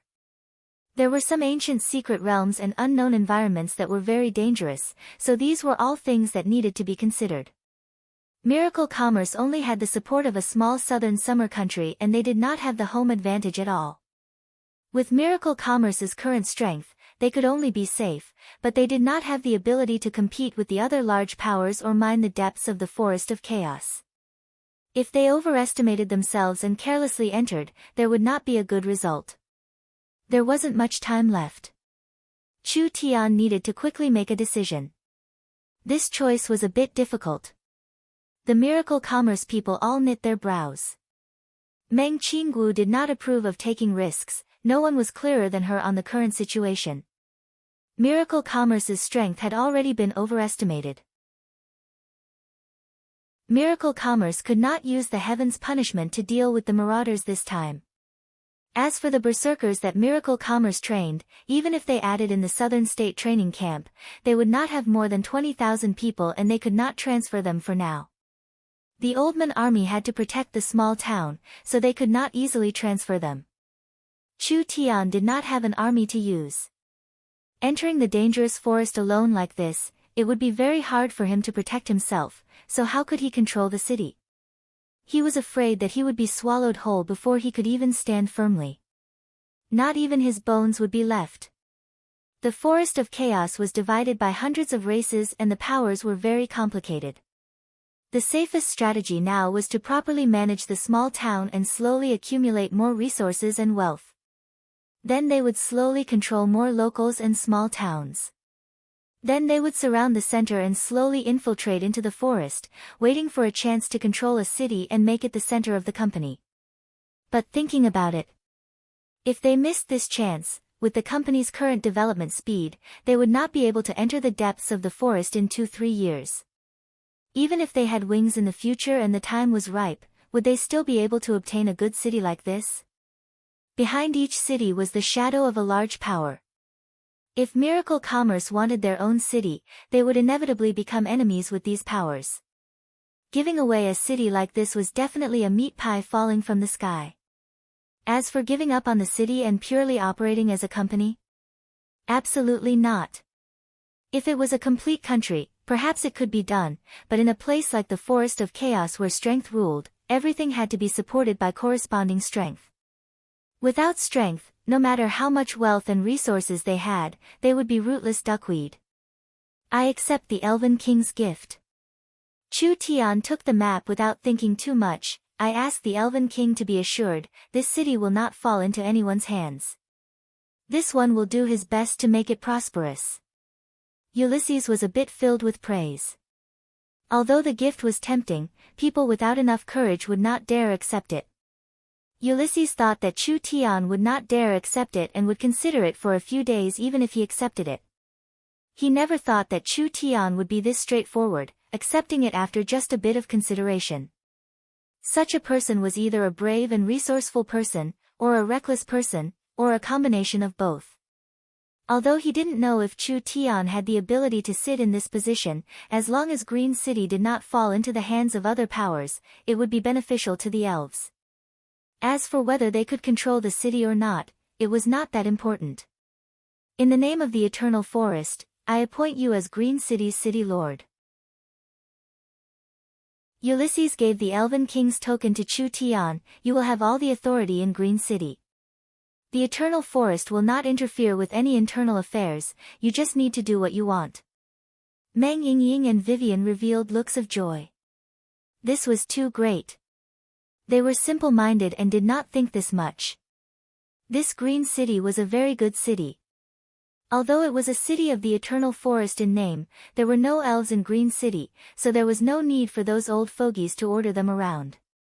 Miracle Commerce was completely free in this city. Wasn't this what Miracle Commerce always wanted?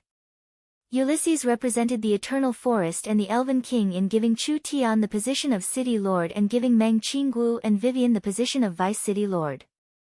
There was no need to talk about Chu Tian and Meng Qinggu. Vivian also becoming the Vice City Lord was arranged by the Elven King. Vivian was an elf and the Elven King's daughter. If she became Green City's Vice City Lord, she would have an extra layer of protection for Green City because of her special status. Ulysses said to Chu Tian, Green City used to be a large local power, but because it had been suppressed for 100 years, Green City was obtained by the Elven King through diplomatic means. However, the old power is in a very serious situation and there are many other powers eyeing it, so there is a lot of internal and external pressure. Other than that, there have been riots, famine, and plague recently. It is hard to accurately estimate the situation, so remember not to be in a rush to expose your identity. Observe the situation first before deciding. Although he had already guessed that Green City's situation was bad, he never thought it would be this bad. This would not be a small challenge. But Chu Tian was not afraid at all. He did not have the time or mind to slowly develop. With this kind of good opportunity in front of him, it would not match his personality if he didn't take it. As long as he found the right method. There was nothing that couldn't be done in this world. Chapter 399. Ulysses stood up and looked at Chu Tian before looking at Vivian. A complicated look flashed in his eyes. The Elven King's matter has been completed, I hope everything goes smoothly. I'll be leaving now. Vivian quickly asked, you won't stay in Oldman's small town for a few more days? There must be many things you can't imagine here, perhaps it can move the people in the council. Ulysses slightly shook his head, us elves are not a race that easily accepts new things, otherwise it wouldn't have been like this for tens of thousands of years. I still have things to do in the Eternal Forest, so I won't stay. Ulysses still left. Everyone felt this was a bit strange. This kind of words coming from the mouth of an elf made people feel strange. Chu Tian spread out the map Ulysses left on the table. Meng Yingying came over to take a look and couldn't help letting out a surprised cry. "Wah, this map is too clear." That's right, this was the most complete and detailed map of the Forest of Chaos so far. Only the elves that had lived in the Forest of Chaos for tens of thousands of years could draw this kind of map. Each special area, each special terrain, each lake, each mountain range, each city, they were all clearly drawn. The elves did not have any copying techniques. The entire map was drawn by hand. Every line and every detail was drawn perfectly and precisely. Moreover, drawing such a large map definitely required a lot of effort. This map could be called a work of art with astonishing value, not to mention that the value of the map itself was definitely not low. Take a photo and make a few more copies. Chu Tian knew the value of this map, so he prepared to have Meng Yingying make a few more copies. However, his eyes suddenly froze as he looked at the map with a bit of surprise. What's wrong?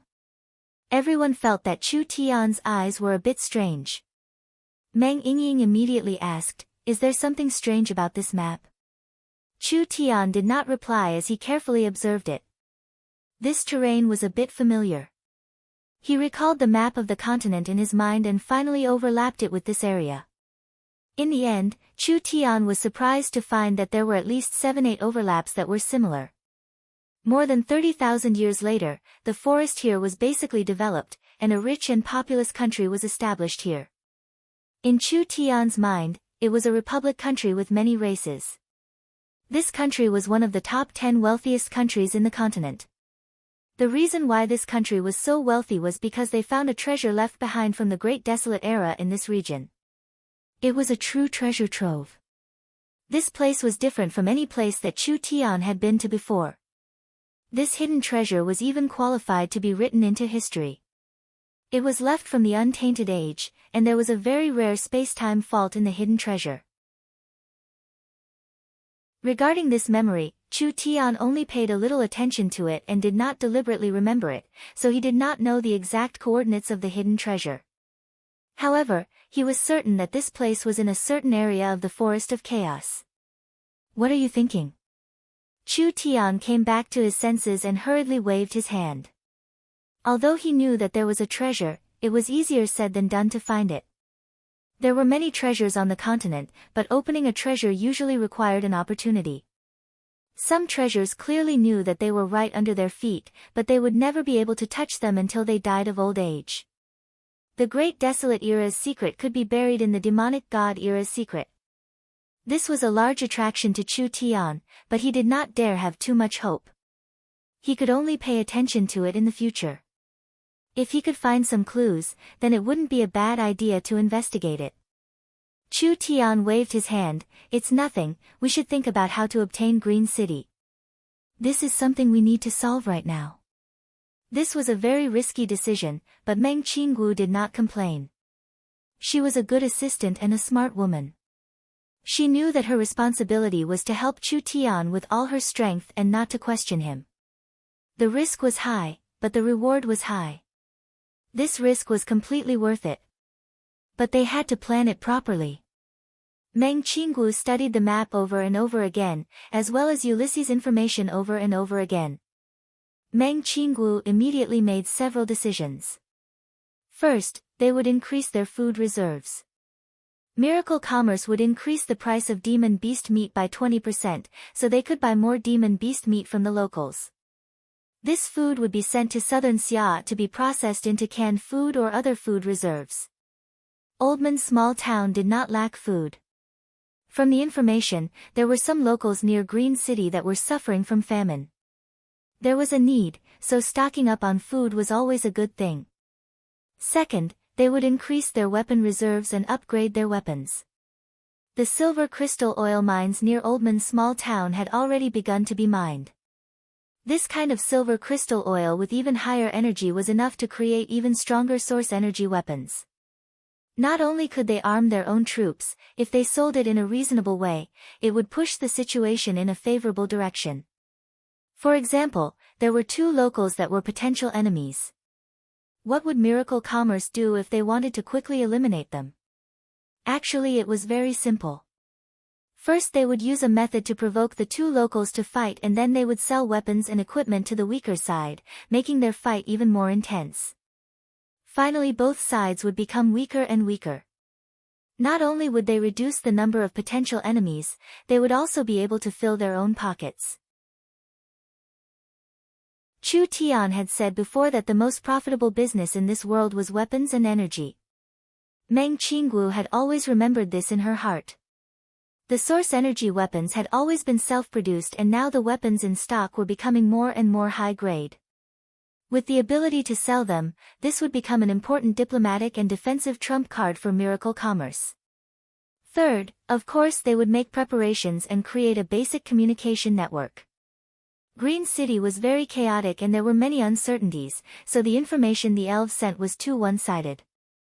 Oldman's small town's army could not leave and Southern Xia's reinforcements could not arrive in a short period of time. The most suitable method now was to send a small team that would not attract attention. They would first gather information and integrate into the situation before thinking of a way to obtain Green City.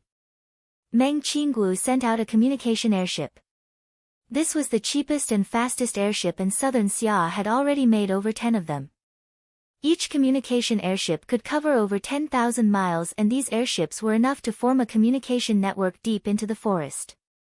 Meng Qinggu sent out the latest Heaven's Eye airship. These two airships could allow miracle commerce to grasp information, which was very useful in this chaotic and closed-off forest. In these few days, Chu Tian did not do anything at all. He only refined large amounts of pills and gave everyone a cultivation plan, as well as leaving large amounts of spiritual knowledge for the flower fairies to study. Just one person was enough for this trip. Although Chu Tian had not reached the true spirit realm, he already had the ability to protect himself. Rather than wasting manpower, it was better to increase everyone's cultivation and prepare for miracle commerce to enter Green City.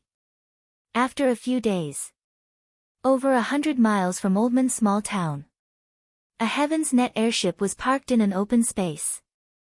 The entire airship was covered in reflective mirrors and the surrounding environment was reflected on it.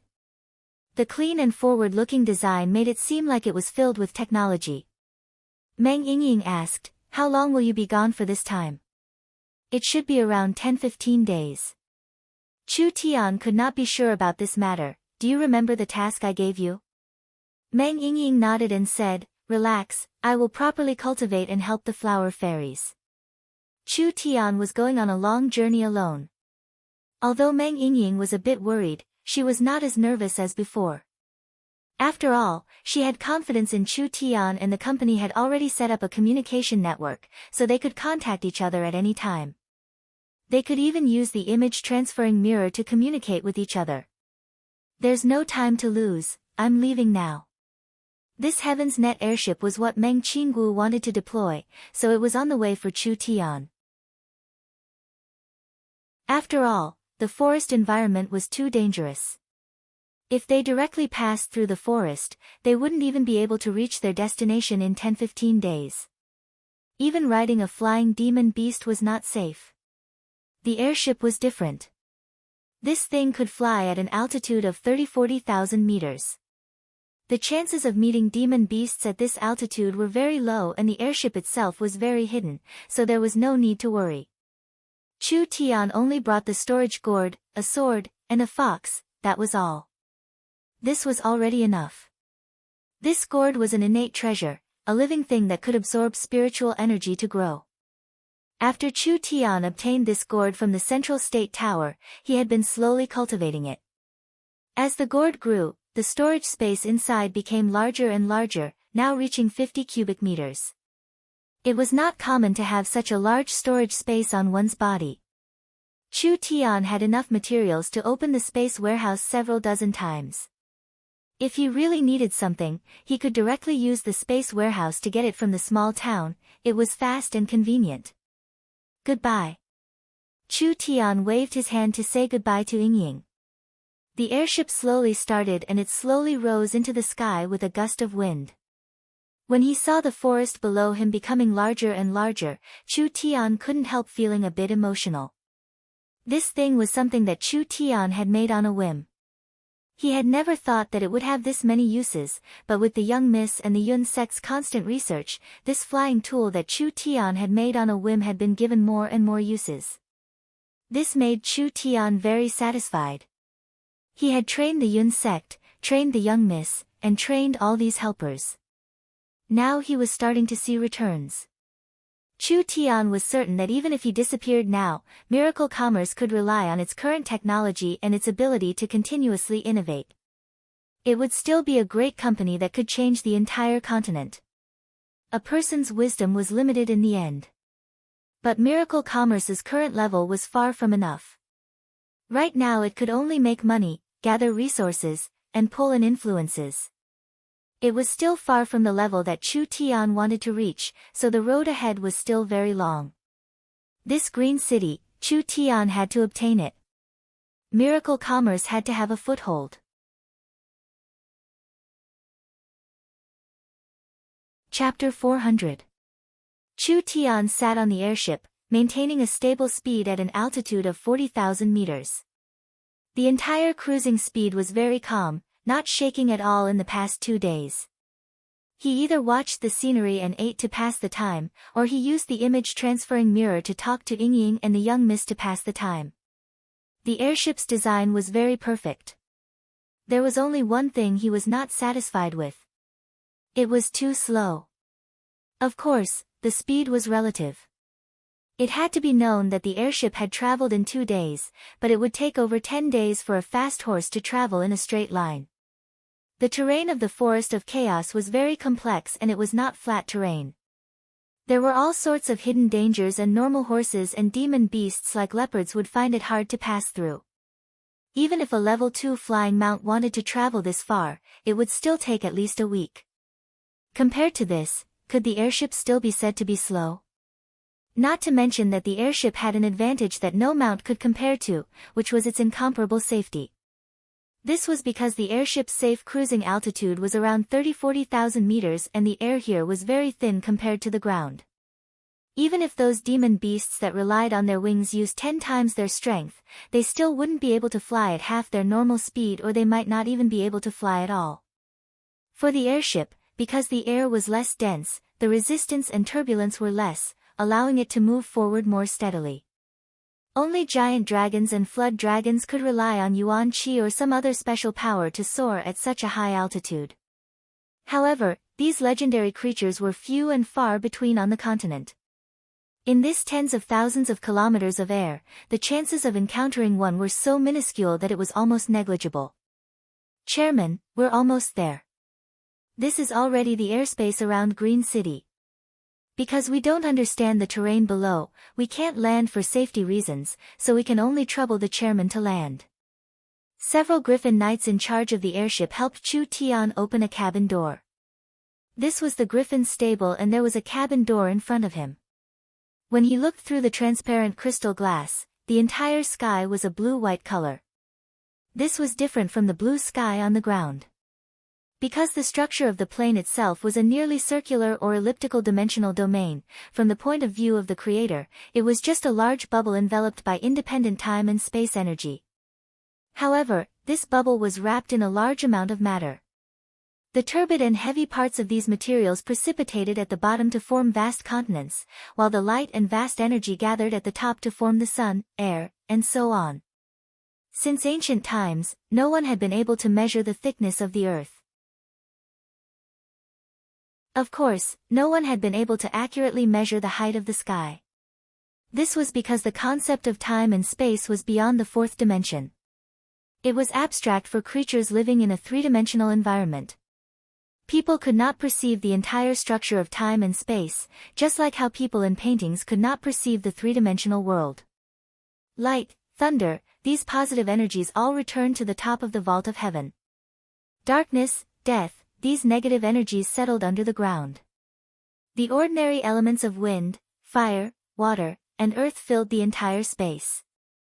This was the basic model of the world that Chu Tian understood. This world was incomparably complex and vast, but at the end of the day, it was ruled by the same law. There's no need for a mount. I'll go down directly. Chu Tian refused to ride on the griffin.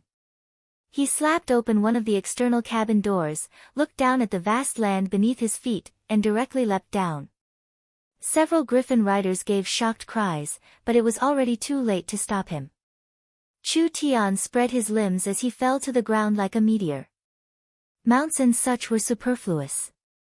He quickly hit the clouds, and when the tangible but intangible clouds passed by him, it was like smooth silk brushing against his body. The entire earth continued to expand in his eyes. It's about time. Chu Tian took out a talisman and slapped it on his body. It was like his weight had suddenly decreased as he fell to the ground like a leaf. Finally he fell into an incomparably lush forest, quickly breaking through large amounts of branches before finally falling to the ground. Although he had used the feather fall talisman to reduce his weight, falling from this high up in the sky, it was like a cannonball hitting the ground, creating a small hole. He had safely landed. Chu Tian tidied up his clothes and walked out of the hole. Over 80% of the forest of chaos was covered in forest, but the forest growing here was different from the outside. There was a large gap between the trees, and the trees were tall and straight. The tree trunks were thick and solid, being as hard as steel. This place was filled with spiritual energy, and even the most ordinary plants would experience quite a bit of change. Chu Tian estimated the direction.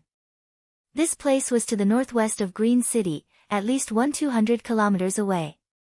However, Chu Tian did not care about this because he did not plan on entering Green City. The main goal of this trip was to gather information. When Chu Tian was prepared to leave, the little fox came out and called out, "Zhi, Zhi." Chu Tian immediately stopped. The little fox's perception was more sensitive than his, so it could sense danger before Chu Tian. Almost at the same time, there was a sense of danger that enveloped him. Actually, with Chu Tian's strength, normal level 1 or 2 demon beasts or awakened soul cultivators could not pose a threat to him.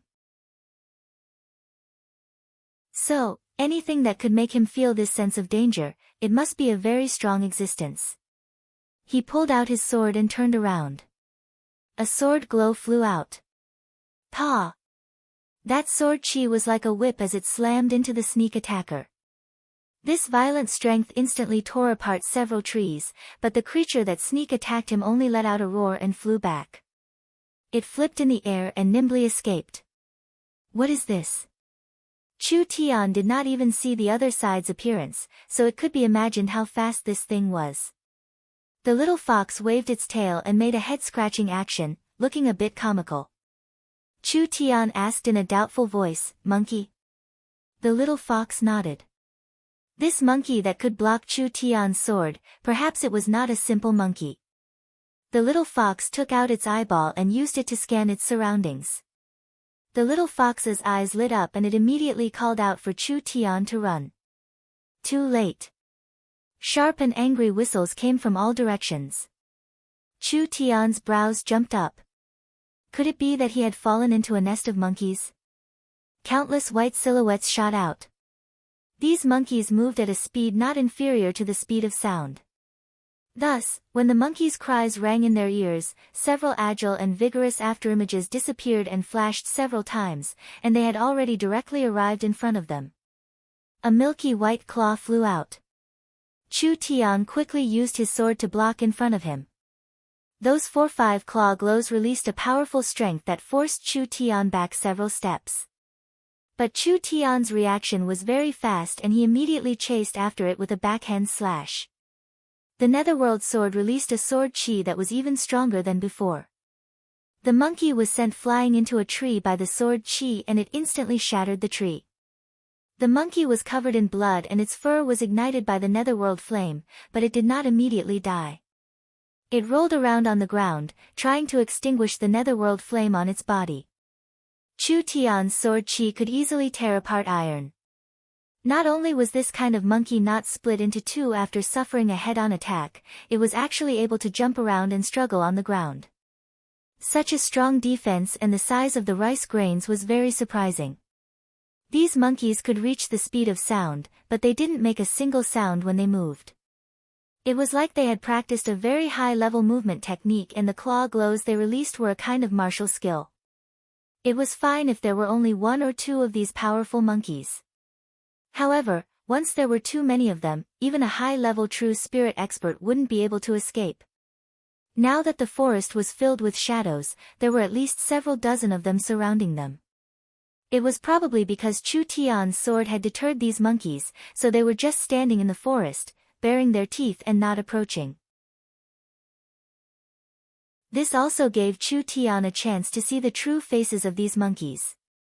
The monkeys were ash gray and were around a meter tall. Although they weren't big, they were very agile and their bodies were covered in a white glow. Several of the monkeys jointly spat out a cloud of white essence chi. This cloud of essence chi was like a cloud that enveloped the burning monkey's body. The netherworld fire that was burning brighter and brighter was immediately extinguished. After a while, the monkey stood up again. Its skin was completely burnt and it looked a bit funny. However, it was still showing its teeth and seemed to be very spirited. Chu Tian was a bit shocked seeing this. They could actually heal each other. Chu Tian had never seen this kind of demon beast before, but from the strength they displayed, even if these monkeys weren't in the true spirit realm, they were at least in the 8-9th awakened soul layer. They also had extraordinary speed and iron bones, and adding in the fact that they were demon beasts that lived in groups, it was very hard to deal with them. They really were worthy of being in the depths of the forest of chaos. This random group of monkeys was already this hard to deal with. If they met a super fierce beast, Chu Tian's life would end here. There was no other way.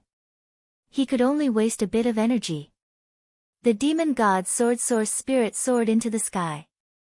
Chu Tian gave a low roar as flames surrounded his body, instantly entering the flame demon transformation state.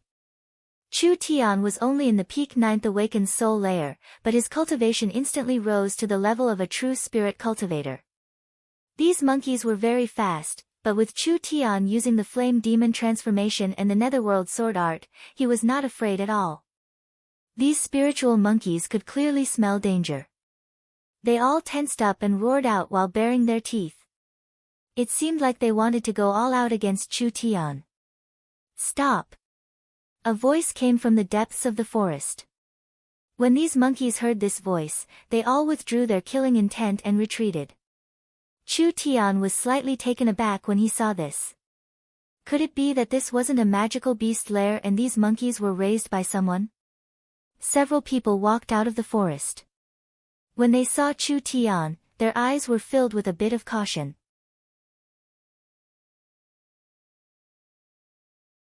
Chapter 401. Chu Tian took the initiative to scatter the flames. These were several spirit beasts, more accurately, they were several Fox Clan's spirit beasts. It said that this race was one of the smartest of the spirit beasts. The Fox Clan did not have a strong physique, so they could not practice body tempering or close combat cultivation techniques. However, they were very good at controlling certain kinds of energy. These Fox Clan people gave Chu Tian a very strange feeling. There was a total of 4 of them, 3 males and 1 female. There was a Fox Clan old man and 3 Fox Clan youths. The Fox Clan's beauties were also very famous. Although the Fox Clan were spirit beasts, they were like the Rabbit Clan.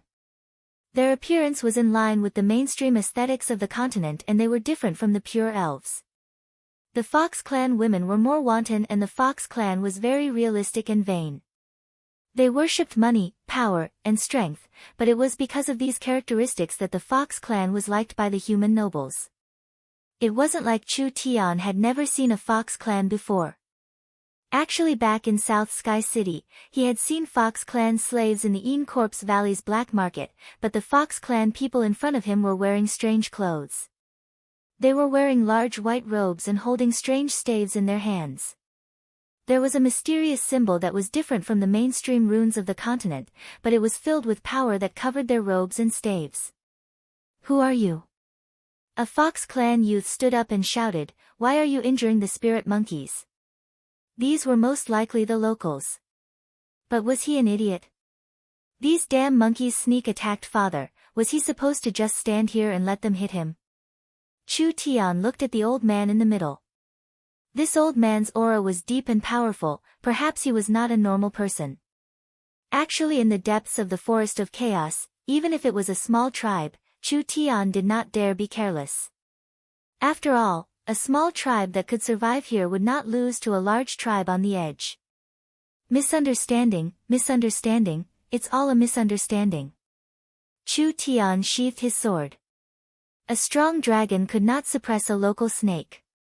He was going to be the city lord here in the future, so it was best not to offend these locals. In order to show his respect and friendliness, he deliberately used the spirit beast language to say, "I am just a traveler that came from afar. This is my first time here and I am not familiar with this place, so I accidentally entered this place. If I have disturbed you, I will leave now. Grandpa, this guy is sneaky. He's definitely not a good guy." Another fox youth said to the elder beside him, "I think he's most likely a spy sent by the druids and shamans to gather information. Why don't we lock him up and interrogate him first?" Druids? Shamanism?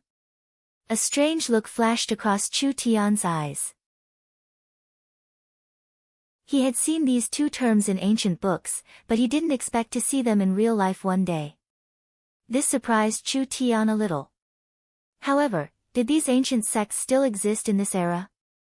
The fox elder had clearly noticed the strange look in Chu Tian's eyes. How could an outsider know about druids and shamans? Don't you think that you are trying to hide something? This time, it was really a misunderstanding. The situation is very tense now. I'd rather kill the wrong person than let them go. The fox elder instructed the fox lady beside him in a low voice, "Dolores, go and capture him." The oldest of the three fox youths, as well as the only female among them, walked out. This woman had a voluptuous figure and a head full of silver-white hair. She looked to be around 24 or 25 years old, which was the age where she was getting rid of her youth and maturing. The unique charm of the Fox clan made her look even more enchanting. This really is a misunderstanding. You don't need to be so nervous. Chu Tian looked like he had a headache. I don't like to hit women. Dolores didn't waste any words. She took out a bottle filled with incantations.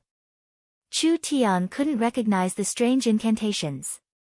From the style, it seemed to be quite ancient. Perhaps only the young miss would be able to recognize its origin. However, what really attracted Chu Tian's attention was not the incantations on the bottle, but the thing inside the bottle. It was a ball of purple soul energy. A small bottle could contain soul energy. These natives were pretty good. Dolores held the bottle with both hands and devoutly chanted, "Great demonic god, please hear my call and bestow me with great power." The small bottle quickly lit up. Chu Tian frowned. This was the first time he had encountered a move that even he couldn't understand. The bottle cap was suddenly pushed open by a surge of energy. The soul dispersed evenly into the air, and Dolores seemed to be focusing on elemental energy inside. The originally transparent soul body was like an empty water bottle that was suddenly filled, and it finally transformed into a huge green creature. It landed on the grass, and a wave of fiendish aura pervaded the air. This was a 6-meter-tall mantis. It seemed to have a physical form, but it wasn't a specter, nor was it a physical life form. It existed in a special form between the two. Chu Tian was dumbfounded. Soul secret technique? Necromancy secret technique? No, it didn't seem like it. What kind of strange move was this? While Chu Tian was in a daze, the mantis waved its arm and 2 green energy blades quickly flew out. Wherever they went, 2 deep marks were left on the ground. Chu Tian had no choice but to slash out with his sword again. The netherworld sword released an intense flame and the energy blades were cut in half. The mantis flew into the air with extreme speed. The 2 dark green blades wildly slashed out like a wild storm. Chu Tian quickly waved his sword left and right. In just a breath's time, the blades clashed several dozen times and the sharp sword chi destroyed the surrounding trees. This thing was not weak. It was at least in the peak 9th awakened soul layer. Chu Tian did not want to offend these natives, so he did not release his source spirit and did not use his full strength. If this young fox woman had this kind of method, then how strong was the old man behind her? Even if he used his full strength, he might not be able to win. This kind of situation was not good for him. The fox youths saw that the illusory mantis could not take down Chu Tian after a long time, so they immediately took out a whistle-like tool from their chests and blew on it. The vigorous monkeys came back, take him down. This mantis was a bit strenuous. If these damn monkeys attacked together, it would be a mess. Fox, what are you looking at? It's time for you to make a move. The little fox stretched out a claw and gave a yawn. Then it casually took a deep breath and the incomparably fierce mantis body suddenly exploded. It turned into smoke and was swallowed into the little fox's stomach. Dolores's expression changed, my illusory mantis. The little fox suddenly spat out the soul it had sucked into its stomach. The soul turned back into a giant praying mantis, but it was different from the energy praying mantis from before. The praying mantis that the little fox had summoned was completely solid. It was almost exactly the same as a living phantom mantis. Its aura, strength, and abilities were all perfectly similar to the illusory mantis when it was alive. This was simply a living creature, it was at least several times stronger than the one Dolores summoned. As for the surrounding monkeys, the little fox revealed a look of disdain and suddenly jumped into the air. Its small body instantly turned into a large fox as it landed on the ground. Its 3 white furry tails swayed behind it and its 2 eyes released a strange green glow as an invisible energy was released. The spiritual monkeys that were prepared to attack Chu Tian trembled. When they landed on the ground, their eyes had all turned green. It was clear that their minds had been controlled. They all lined up in front of the fox, obedient as if they were the fox's pets. The fox licked its claws and looked down at the fox people with a condescending gaze. Its gaze clearly said, "You jumping clowns, you still dare to use this kind of insignificant skill in front of this fox?" Chu Tian was stunned. Damn, when did this fox become this strong? When the mantis was summoned, it was already close to the true spirit realm. As for the several dozen white spiritual monkeys, they were all at the 7th to 8th awakened soul layer. Chu Tian also noticed that when the little fox first transformed in southern Xia, it only had 2 tails, but now it had 3 tails. Going from a 2-tailed fox to a 3-tailed fox, didn't that mean its strength had increased by a level? The food it ate in the flower fairy tribe was enough to make several true spirit realm experts, it seemed like it wasn't completely wasted. This. Now, it wasn't just the youths of the fox race who were stunned. The eyes of the fox race elder, who had been extremely calm the entire time, nearly popped out. He shouted with an agitated expression, "Demon God, it's the demon god, this is the great demon god."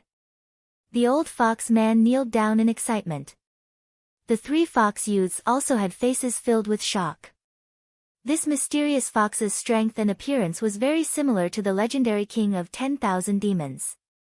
Could it be that the demonic god had returned to this world? The little fox's eyes were filled with suspicion. It didn't know what these fellows were doing. Quickly go. Immediately inform the others to welcome Sir Demonic God. With the demonic god's descent, our sect will prosper. After a few minutes, several thousand fox people wildly ran out. When they saw the little fox, they all knelt down on the ground and shouted, "Long live the demonic god," their faces filled with sincerity. The little fox did not understand what was happening at first, but with its intelligence, how could it not understand? These fellows clearly worshipped it. Since they worshipped this fox, how could this fox not accept it? The old fox man excitedly said, "We didn't know that the demonic god had descended, we have offended you.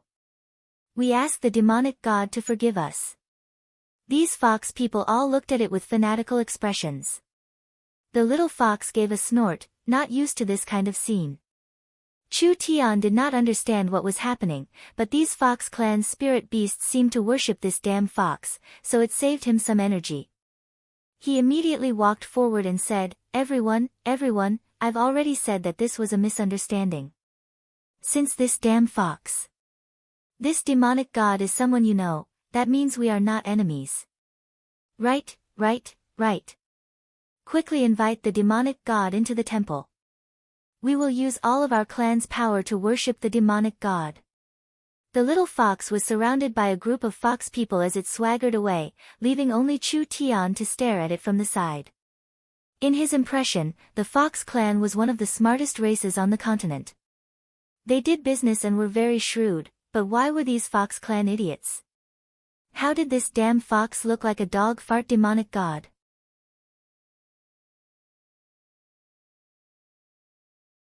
Chapter 402. Did you make a mistake?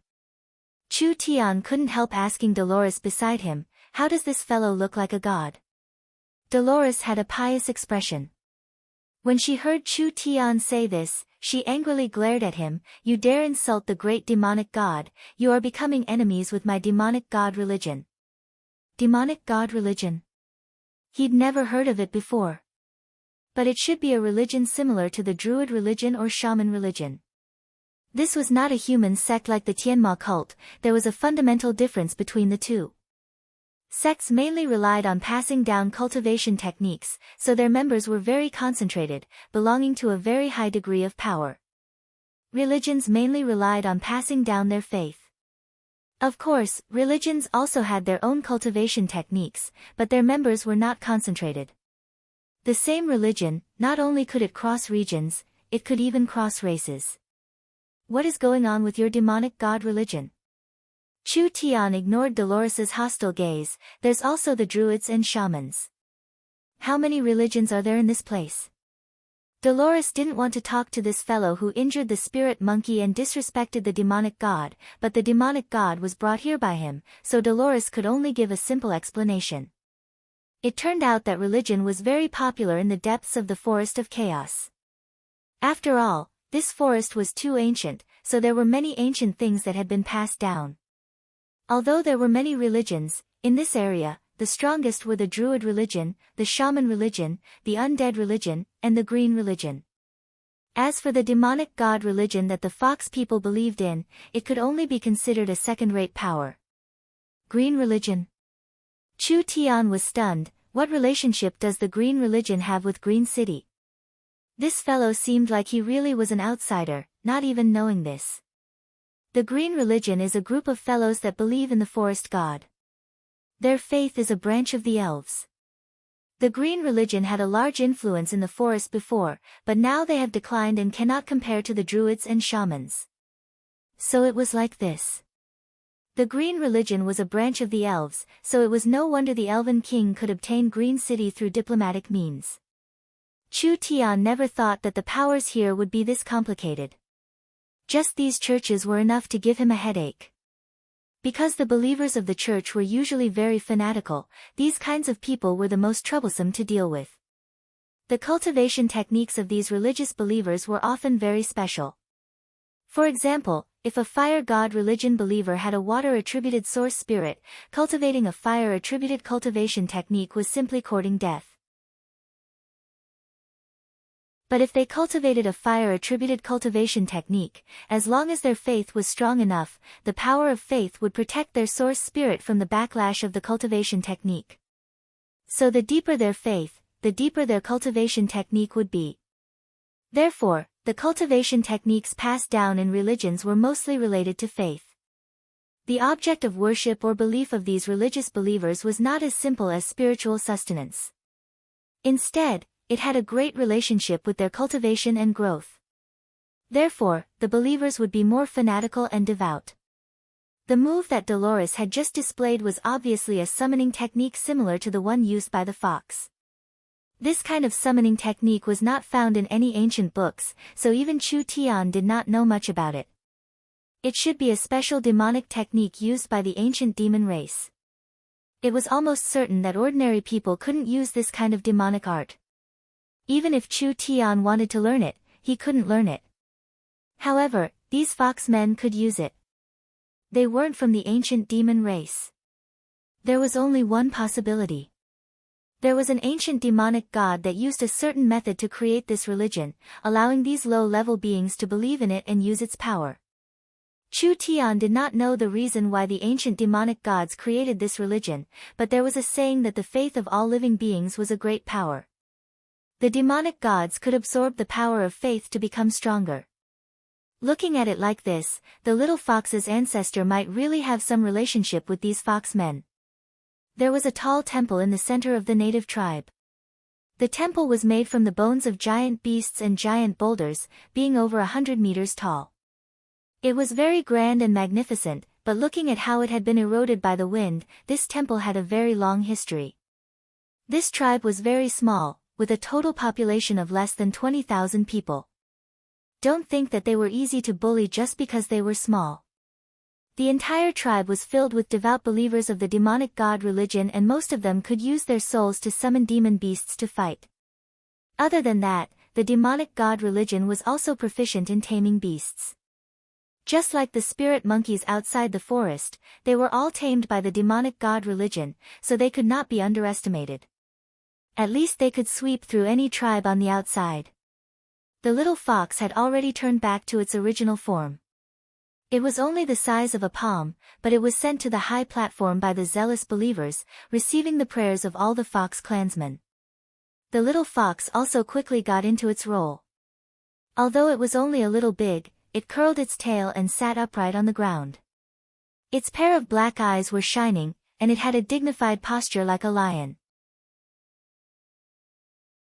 It swept its gaze across the crowd and then raised its paw, indicating for everyone to rise. Chu Tian rolled his eyes, too lazy to watch this fox act cool. He walked around by himself. There were many totems in this temple, and the one that appeared the most frequently was a fierce and majestic nine-tailed demon fox. The young miss had records of the nine-tailed demon fox in her heavenly book memories. It was said that in the ancient demon race that coexisted with the demons and gods in the great ancient era, the nine-tailed demon fox was the ruler of 10,000 demons, the king of 10,000 demons. They grasped all the powerful demonic techniques of the demon race, and their might could even make the demons and gods retreat. It seemed like the little fox really was the descendant of the nine-tailed demon fox. Chu Tian was still a bit confused. The nine-tailed demon fox's descendant had been bred in a 10,000-year-old Yin corpse for 10,000 years. After being born in this kind of evil environment, not only did the little fox have its ancestors' abilities, it also seemed like it had the ability to break through evil energies. At this time, there were excited and joyful cheers coming from the temple. The little fox was on a stone slab, using its nails to write a large piece of strange content. Chu Tian did not recognize any of these words. It should be the language of the demon race. From the looks of joy in the believers' eyes, this should be how to use a certain demonic technique. These believers all bowed their heads in thanks. When the ceremony finished, the Fox clan's men, women, and children all brought in all kinds of good things. There were treasures, spiritual fruits, crystals, and demon jades, all of which were used to worship the little fox. The little fox was happy to the point of forgetting home. It had never been worshipped like this before, with all these good things being given to it. Compared to this, its master was too vile, beating it for eating too much. The little fox's proud appearance made Chu Tian want to punch it, but Chu Tian was very clear in his heart that if he beat the fox in this situation, he would be beaten up by the crazy believers. He had to endure it for now. In the end, this was an unexpected harvest. Chu Tian came to Green City to gather information and also to see if he could rope in a few locals, but he did not have much hope because the locals here were very strong and it was not easy for an outsider like Chu Tian to enter. Now it was good, he had saved quite a bit of effort. This demonic god religion was weak, but being able to establish themselves here meant that they had some strength. Moreover, they had lived here for many years, so they had a good understanding of the situation around Green City. They were the allies that Chu Tian needed the most. Everyone should have seen that I and your demonic god religion are companions, so we are not enemies. When these words were said, everyone was stunned. They all looked at the little fox that was gorging itself on the food. The little fox felt everyone's gaze and suddenly looked up at Chu Tian. Its heart instantly bloomed with joy. Master, Master, I never thought that there would be a day where you would ask this fox for help. As long as this fox gives the order, I will strip you naked and spank your butt to take revenge for you spanking my butt. Chu Tian's eyes flashed with an ominous glow as he looked at it. The little fox gave a snort and could only nod before continuing to eat. The old fox man, who was also the high priest, quickly stood up. Since your excellency is the demonic god's friend, of course you are our most respected guest. If there is anything we can help you with, our demonic god religion will not decline. This was more like it. Chu Tian cleared his throat. Since the high priest has said this, I will honestly introduce myself. Actually, I am the new city lord of Green City, and I came here alone this time mainly to inquire about the situation. Green City's city lord? Everyone looked at him with a strange expression. When did the Green City's city lord become a human? Wasn't this city taken by the elves a few days ago? The elves and humans did not have a good relationship, it could even be said to be very unfriendly. How could the elves give an important city like Green City to humans? However, they had no choice but to believe it. Chu Tian directly took out the Elven King's token. The fox people were in an uproar. They never would have thought that this young man would actually be the Eternal Forest City Lord. If he really became the City Lord, then the surrounding 1,000 miles would be his territory. These demonic god religion followers would naturally be under the City Lord's control. The high priest was the calmest as he gave a few soft coughs. Although your excellency is the City Lord, with Green City's situation, it won't be easy for you to sit on the City Lord's throne. Chu Tian liked dealing with smart people. This would save him a lot of effort. Although most of the fox people were acting like a group of idiots, worshipping this damn fox and fawning over him, the fox race had the highest intelligence among the spirit beasts. This was a very smart race, and as long as they were properly trained, they would become natural profiteers or sly politicians. For the high priest to be the leader of these people, he could naturally see the relationship between their demonic god and this young man.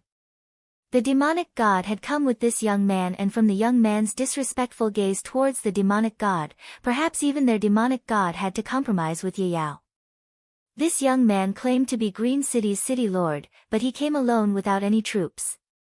Although his strength wasn't bad, it was only not bad. Just the demonic god religion alone had over 50 people that could deal with him.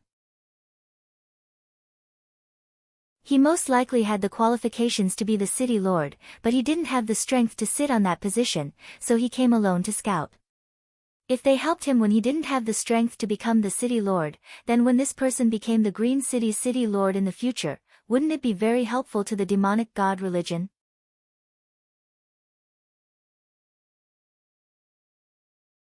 Chapter 403. Chu Tian temporarily stayed in the Fox clan's tribe. The little fox lived the life of an emperor, and each fox clan treated it as a spiritual god. The little fox would teach its followers demonic techniques from time to time, and there were some demonic techniques that it couldn't even use, but these memories had been engraved in its soul since it was born. The followers became even more fanatical. Everyone could see that the little fox was still in its infancy, but they could be sure that it was the descendant of the demonic god religion's great demonic beast. Just based on this, the little fox had the qualifications to sit in the temple and accept the worship of all the believers. Chu Tian was collecting information on Green City while understanding the Fox clan's strength. The Fox clan was not weak. They only had 20,000 people and several true spirit realm experts. When he heard this number from the high priest's mouth, Chu Tian was instantly shocked. This was too exaggerated. There were several true spirit cultivators in 20,000 people, and this was only a small tribe. Then wouldn't there be over 1,000 true spirit cultivators in a forest city with several million people? Although the Forest of Chaos had rich spiritual veins and it was easy to find high-level sacred herbs and precious herbs, so the people that grew up here were not people that the southern summer country's barren lands could compare to, this ratio was still a bit too shocking. The high priest explained, "No need to be shocked. My clan believes in the demonic god and the entire clan uses their power of faith to cultivate, so our cultivation base grows faster than normal cultivators. There was a difference between followers and cultivators. The cultivation techniques these followers cultivated were related to their faith. Faith itself was a kind of wonderful power that could support cultivation techniques. The stronger their faith, the faster their cultivation speed. However, this had a very clear flaw. After becoming a follower, it was very hard to cultivate any other attributed cultivation technique. Each true spirit realm expert had the qualifications to become a priest. Dolores was one of the demonic god's priests. This demonic god's priest had the strength of the peak first true spirit layer, but she could only control summons in the peak ninth awakened soul layer with her demonic techniques. Even if she could summon several of them, it would not be easy for her to fight against experts of the same level. After all, the Fox clan was not strong and they could not cultivate any attributed cultivation techniques. This caused the development of their source spirit to be very low and their battle strength could not compare to experts of the same level. This meant that although the Fox native tribe had a lot of people with high cultivations, their actual combat strength was not that strong. However, not only were the demon god believers summoners, but they were also powerful beast tamers. These demonic god priests' ability to tame magical beasts was unparalleled. In the surrounding forest, other than the hundreds of spirit monkeys, there were also several kinds of high-level magical beasts. There were close to 1,000 of them, and they were all upper-level, 2 magical beasts. It was because of the defenses of the demon beasts that the Fox clan wasn't swallowed by the dangerous forest of chaos, otherwise how could they have survived until today? Chu Tian was very interested in taming magical beasts. The little fox could directly control a demon beast's mind, but the little fox's control was only temporary. Although it was quick and easy to use, it could be interrupted or dispelled. These fox people were unable to directly tame beasts like the demon race, but they could temporarily subdue the demon beasts. Then, they could use the secret techniques and potions that the demon god religion had developed over the years to gradually brainwash the demon beasts, slowly making them obedient. Although it took a long time and consumed a lot of resources, once the tamed beasts were successfully tamed, they could be used for a long time. Chu Tian preferred the second method in comparison. Miracle Commerce lacked an air force the most right now. Was it easy to train an air force from scratch? If they could solve the mount taming problem, it would save quite a bit of effort. Since they understood the demon god religion's abilities. Then they had to consider how to form an alliance. The high priest said, Green City has already been occupied by the Eternal Forest, but there are still many powers left in Green City. Other than the Green religion, there are also the shaman sorcerers, necromancers, and druids, as well as the shadows of large foreign powers. With just our people, we can't fight against any of them. If we fight against them, it would be no different from sending ourselves to death. Chu Tian knit his brows and said, I already knew that Green City was complicated, but I never thought it would be this complicated. There were many believers here, and the stubbornness of these believers was incomparable to that of ordinary natives. Moreover, these believers were not weak, and there were also other large forces in the forest interfering. This undoubtedly made the situation even more complicated. I think we need to enter the city to take a look. There are very few humans in Green City, so if you directly enter, you will alert the enemy. The high priest said, I'll have my clansmen buy supplies and send you in. With our cover, you don't need to worry about your identity being exposed. This is good. At this time, a Fox clansman suddenly charged in and said, High priest, this is bad, those stupid bulls have come to cause trouble again. The Fox clan's high priest's white brows slightly jumped up. Quickly, prepare for battle. Chu Tian saw the Fox clan's anxious appearance and immediately asked, What happened? There has been a famine in the forest recently and the surrounding tribes are lacking in food, always reaching out to us. Do these fellows really think that the demonic god religion is a granary? The high priest's face was terrifyingly deep. We need to teach them a lesson. Chu Tian's heart couldn't help slightly skipping a beat. Actually, before coming here, Chu Tian already knew that there was a food shortage around Green City. Logically speaking, these ferocious natives wouldn't lack food. After all, the forest was rich in biological resources, but in reality, a native tribe's activity radius was around 200 kilometers. If a native tribe stayed in one place for a long time and hunted, then as time passed, magical beasts would avoid the native tribe's hunting area, and the natives would find it harder and harder to hunt. These large tribes had over 100,000 people, so it would be a large matter if they didn't have food for a few days. If they didn't have food for a week, it would be a famine. Every time there was a famine, it meant that war would break out. There were many locals around the forest city and their hunting areas overlapped, so there was less and less prey. The large tribes had several 100,000 people, so if these several 100,000 people wanted to eat, where would the food come from? Once there was a famine, they could only steal it. Chu Tian followed the Fox clan into the forest. Several hundred Fox clan members were already guarding this place. There were monkeys squatting in the trees and giant wolves hiding in the forest. The Fox clan members were vigilantly looking in front of them. The other side had around 10 times the number of the Fox clan members, with several thousand people densely packed together. Each one of them was wearing primitive vine armor and they were holding axes or giant hammers in their hands, looking like fiends. Dolores and the priests angrily shouted, "Dirty stupid minotaurs, do you want to start a war with us?" The minotaurs were 3 meters tall and were 4 times as strong as a human. They had a bull's head on their necks and there seemed to be flames flashing in their eyes. Chu Tian felt this was very interesting. The minotaurs were similar to the barbarians, they were a race that developed their physical strength, therefore they had the potential to become berserkers.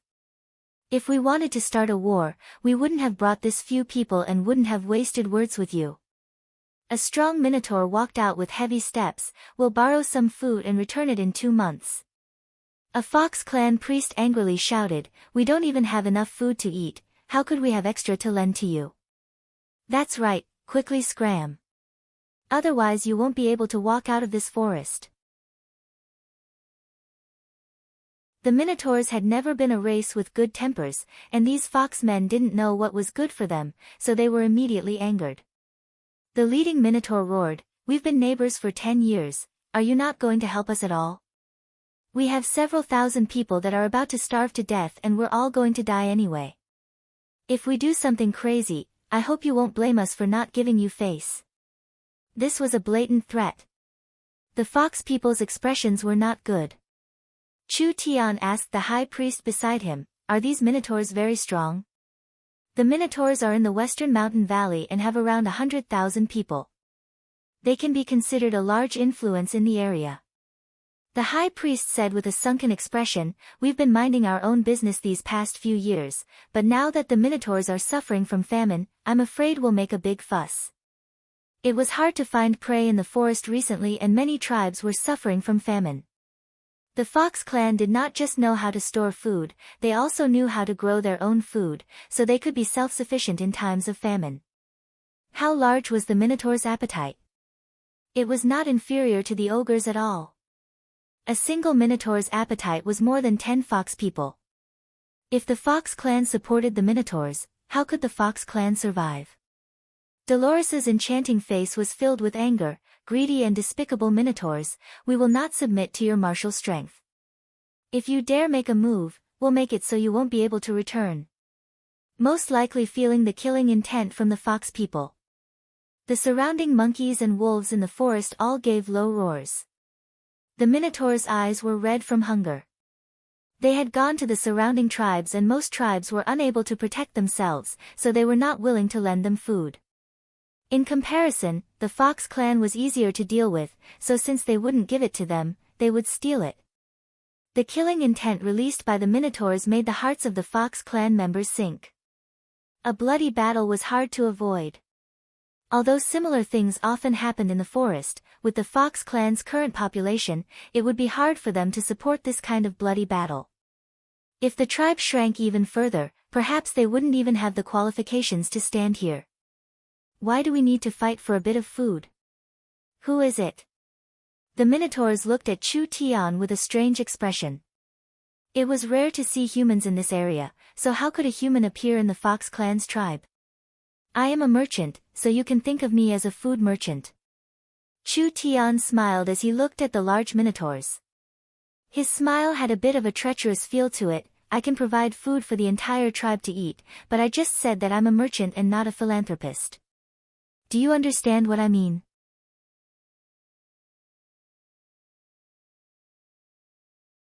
Chapter 404.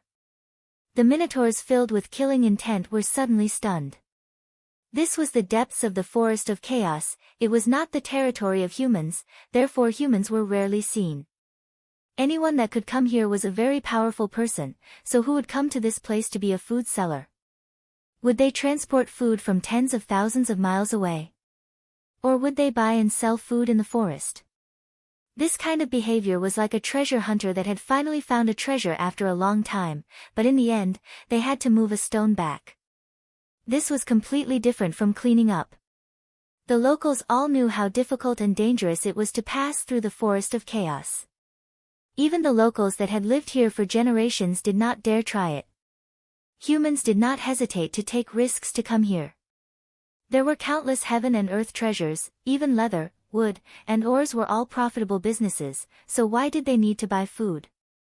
The Minotaurs stared with wide eyes as they panted and said, no matter who it is, playing with the Minotaurs will result in them becoming a meat patty.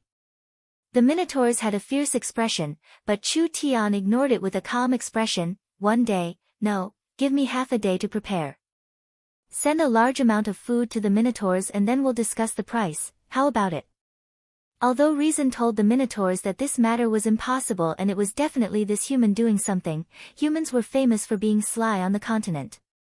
But from this human's expression and demeanor, it didn't seem like he was lying. Could he really bring large amounts of food? The Minotaurs had over 100,000 people and the amount of food they needed was enough to feed a human city of over 2 million people. Why do we believe a human? Why don't you believe him? Even if you want to attack the Fox clan, just your several thousand people aren't enough. Why don't you go back and wait for half a day? Half a day. The Minotaurs wouldn't be unable to hold on for half a day and the Fox clan wouldn't be able to run in half a day. Since the human was this confident, why not wait a bit? The Minotaurs didn't want to fight. Unless they couldn't live on anymore. Alright, the Minotaurs will believe you this once. If you don't appear before nightfall, the Minotaurs will wash these foxes with blood. Hearing this threat, the fox people all revealed looks of anger. The Minotaurs could not be reasoned with, especially the starving Minotaurs. Although they were angry, they did not want to fight with these fellows. After all, the Minotaurs' battle strength could not be underestimated, and once they went crazy, they were truly terrifying. Chu Tian smiled and nodded. It's a deal. The Minotaur leader waved his hand. Several thousand Minotaurs left. Dolores' charming face was filled with anxiety. She didn't know why Chu Tian would make such a promise to the Minotaur for no reason. You have companions nearby? No. Do you have any influence nearby? No. Chu Tian came here alone. Not to mention helping the entire Minotaur tribe, he didn't even bring a single piece of rations. The Fox clansmen were all anxious. Could it be that Chu Tian had taken the initiative to stall for time? Not only would this not solve the urgent situation, once the Minotaurs found out that they had been tricked, they would explode with 10 times the anger and craziness to trample over the Fox clan with their personalities. The high priest tightly knit his brows. Although he was filled with worry, he could see that this human Chu Tian was not simple. Chu Tian had been appointed as Green City's city lord, so the Fox clan would be an important ally and helper. He had no reason to mess around with this matter, so what was he thinking? Dolores couldn't keep her calm. Then what did you promise the Minotaurs? Don't you know how terrifying the crazy Minotaurs are? Don't be anxious, don't be anxious. Chu Tian's eyes swept over the Fox clan and he calmly said, I'm asking you, do you want to get rich? The moment these brainless words came out, all the Fox clan members were stunned. Dolores stood up and her voluptuous body moved up and down with excitement. What time is it now and you're still saying this? If it wasn't for the Lord Demonic God's sake, Dolores would have already made a move. Dolores, sit down. The high priest had her sit down. Since Sir City Lord is filled with confidence, then he must have a reason. Let's listen to what he has to say for now. Chu Tian said with a nod, I'm not lying, I am indeed a merchant and I can become a food merchant. Merchant? The Fox clan looked at each other in blank dismay. The elves hated human merchants the most because nothing good ever happened when human merchants came into contact with the elves. The most profitable business in this forest was human trafficking, and whether it was the Fox clan or the elves, they were the main prey of these human traffickers. How could this kind of human be given the city lord's status by the elven king? Actually, it's not hard to deal with these tribes. Chu Tian said in a meaningful voice, I've also found that it's very easy to get rich here. Dolores asked, how are you prepared to deal with the minotaurs? They aren't easy to fool. Fool? Sorry, I'm an honest and trustworthy person. Chu Tian didn't want to explain it too clearly. He took out materials from the gourd. Please move aside. Several prepared array flags were placed in the ground. When the array flags were activated, large amounts of runes were released in the center, finally forming a source energy array that caused spatial energy fluctuations. Then Chu Tian placed an energy pillar at the base of the array to provide it with energy. Open! Chu Tian gave a low roar. Although Chu Tian didn't have true spirit-level strength, with the prepared array flags, he could still quickly create a spatial array to open the space warehouse. He had already used the communication device to contact the young miss, so when Chu Tian opened the space warehouse, there were over 100,000 cans in the 1,000 cubic meter space. These cans were not traveling cans, but rather storage cans. The former were small cans that adventurers, mercenaries, and adventurers would carry with them, while the latter were large cans that were half a person tall and were used to store food. Over 100,000 large cans, with an average weight of around 50 pounds, poured out of the space warehouse and instantly formed a small mountain in front of the Fox clan. The Fox clansmen were all stunned. No one could understand what Chu Tian had done. It was like he was performing magic, creating all these things out of thin air. This was even more mysterious than their summoning techniques. Chu Tian opened the lid of a large can and threw it in front of the Fox clansmen from several dozen meters away. Take a look for yourselves. Dolores smelled the enticing smell of food. Could it really be food? The Fox clansmen immediately came over in curiosity. This can was filled with cooked meat, with each piece weighing over 10 pounds. It was fat and fresh, releasing an enticing smell, as if it was still steaming. It was like it had just come out of the pot. Dolores's eyes were wide open as she looked at the humans with a face filled with shock. Her eyes were not like she was looking at a human, but rather like she was looking at a monster, or perhaps she was looking at a god. She was filled with shock and joy as countless complex emotions gathered in her heart, finally condensing into a single question. How did you do it? That's not the main point. Chu Tian asked with a smile, I'll ask you again, do you want to get rich? Late in the evening. The dark red setting sun covered the entire forest. The Minotaur tribe in the valley was covered in a gloomy atmosphere. Countless Minotaurs weakly dug at the grass and tree roots. These large fellows that even dared to attack ogres were now in a sickly and weak state. Chief, it's almost dark. Of course I know. The Minotaur chief was a fellow that was close to 4 meters tall, with a body that seemed like it was made of black steel. His 2 large nostrils would release a white mist each time he breathed, and his 2 eyes were even larger than bells, with flames of anger dancing in them. There were 2 curved blade-like horns on his head that released a cold light. It seems like that human is playing with us. That's right, the human is on the same side as the Fox clan. We'll kill our way over and peel off the skin of those foxes, chopping up their bones to make soup. We'll let them know the consequences of deceiving the Minotaurs. A few of the Minotaur leaders with fiery tempers were already roaring in anger. Killing the foxes was not important, the most important thing was plundering. They needed food, otherwise in a single night, at least 1,000 of their clansmen would starve to death. If this famine continued for 3-5 days, at least 10,000 of their clansmen would starve to death. At that time, the tribe would have to face the danger of disbanding. The Minotaur chief stood up. Although he did not say a word, he raised his giant axe and his killing intent was enough to explain everything. "Chief! Those foxes are here." When the Minotaur chief was prepared to lead his clansmen out, a Minotaur's voice suddenly came from outside. This caused the expressions of all the Minotaurs to change. What? Did they really come? In front of the Minotaur Valley, Dolores and Chu Tian were fighting side by side. Around 500 Fox clan youths had arrived. "Out of the way, out of the way." The Minotaur chief pushed aside a few people blocking his way. When he was about to loudly ask, his 2 bull eyes suddenly popped out. This was because the Fox clan had brought a large group of giant lizards.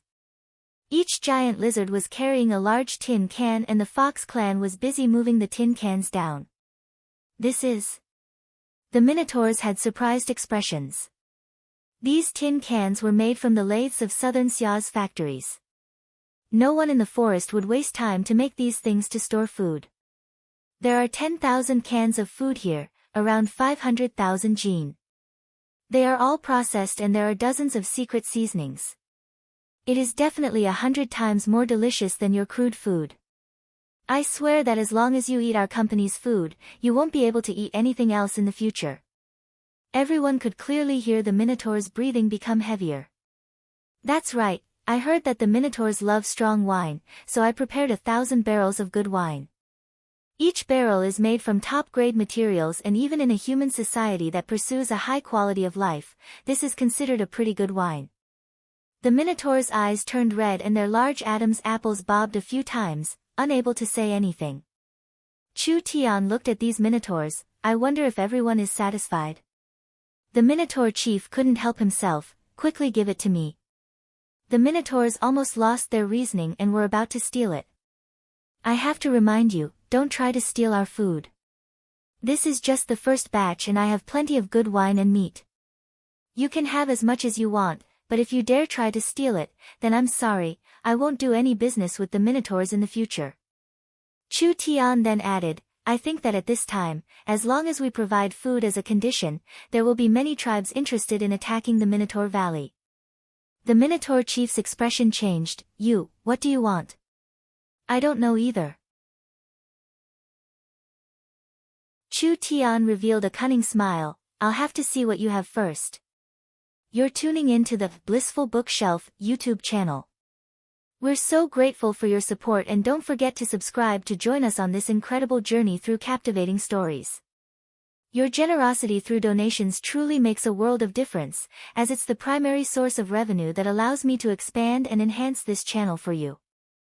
Thank you from the bottom of my heart for being a part of this adventure.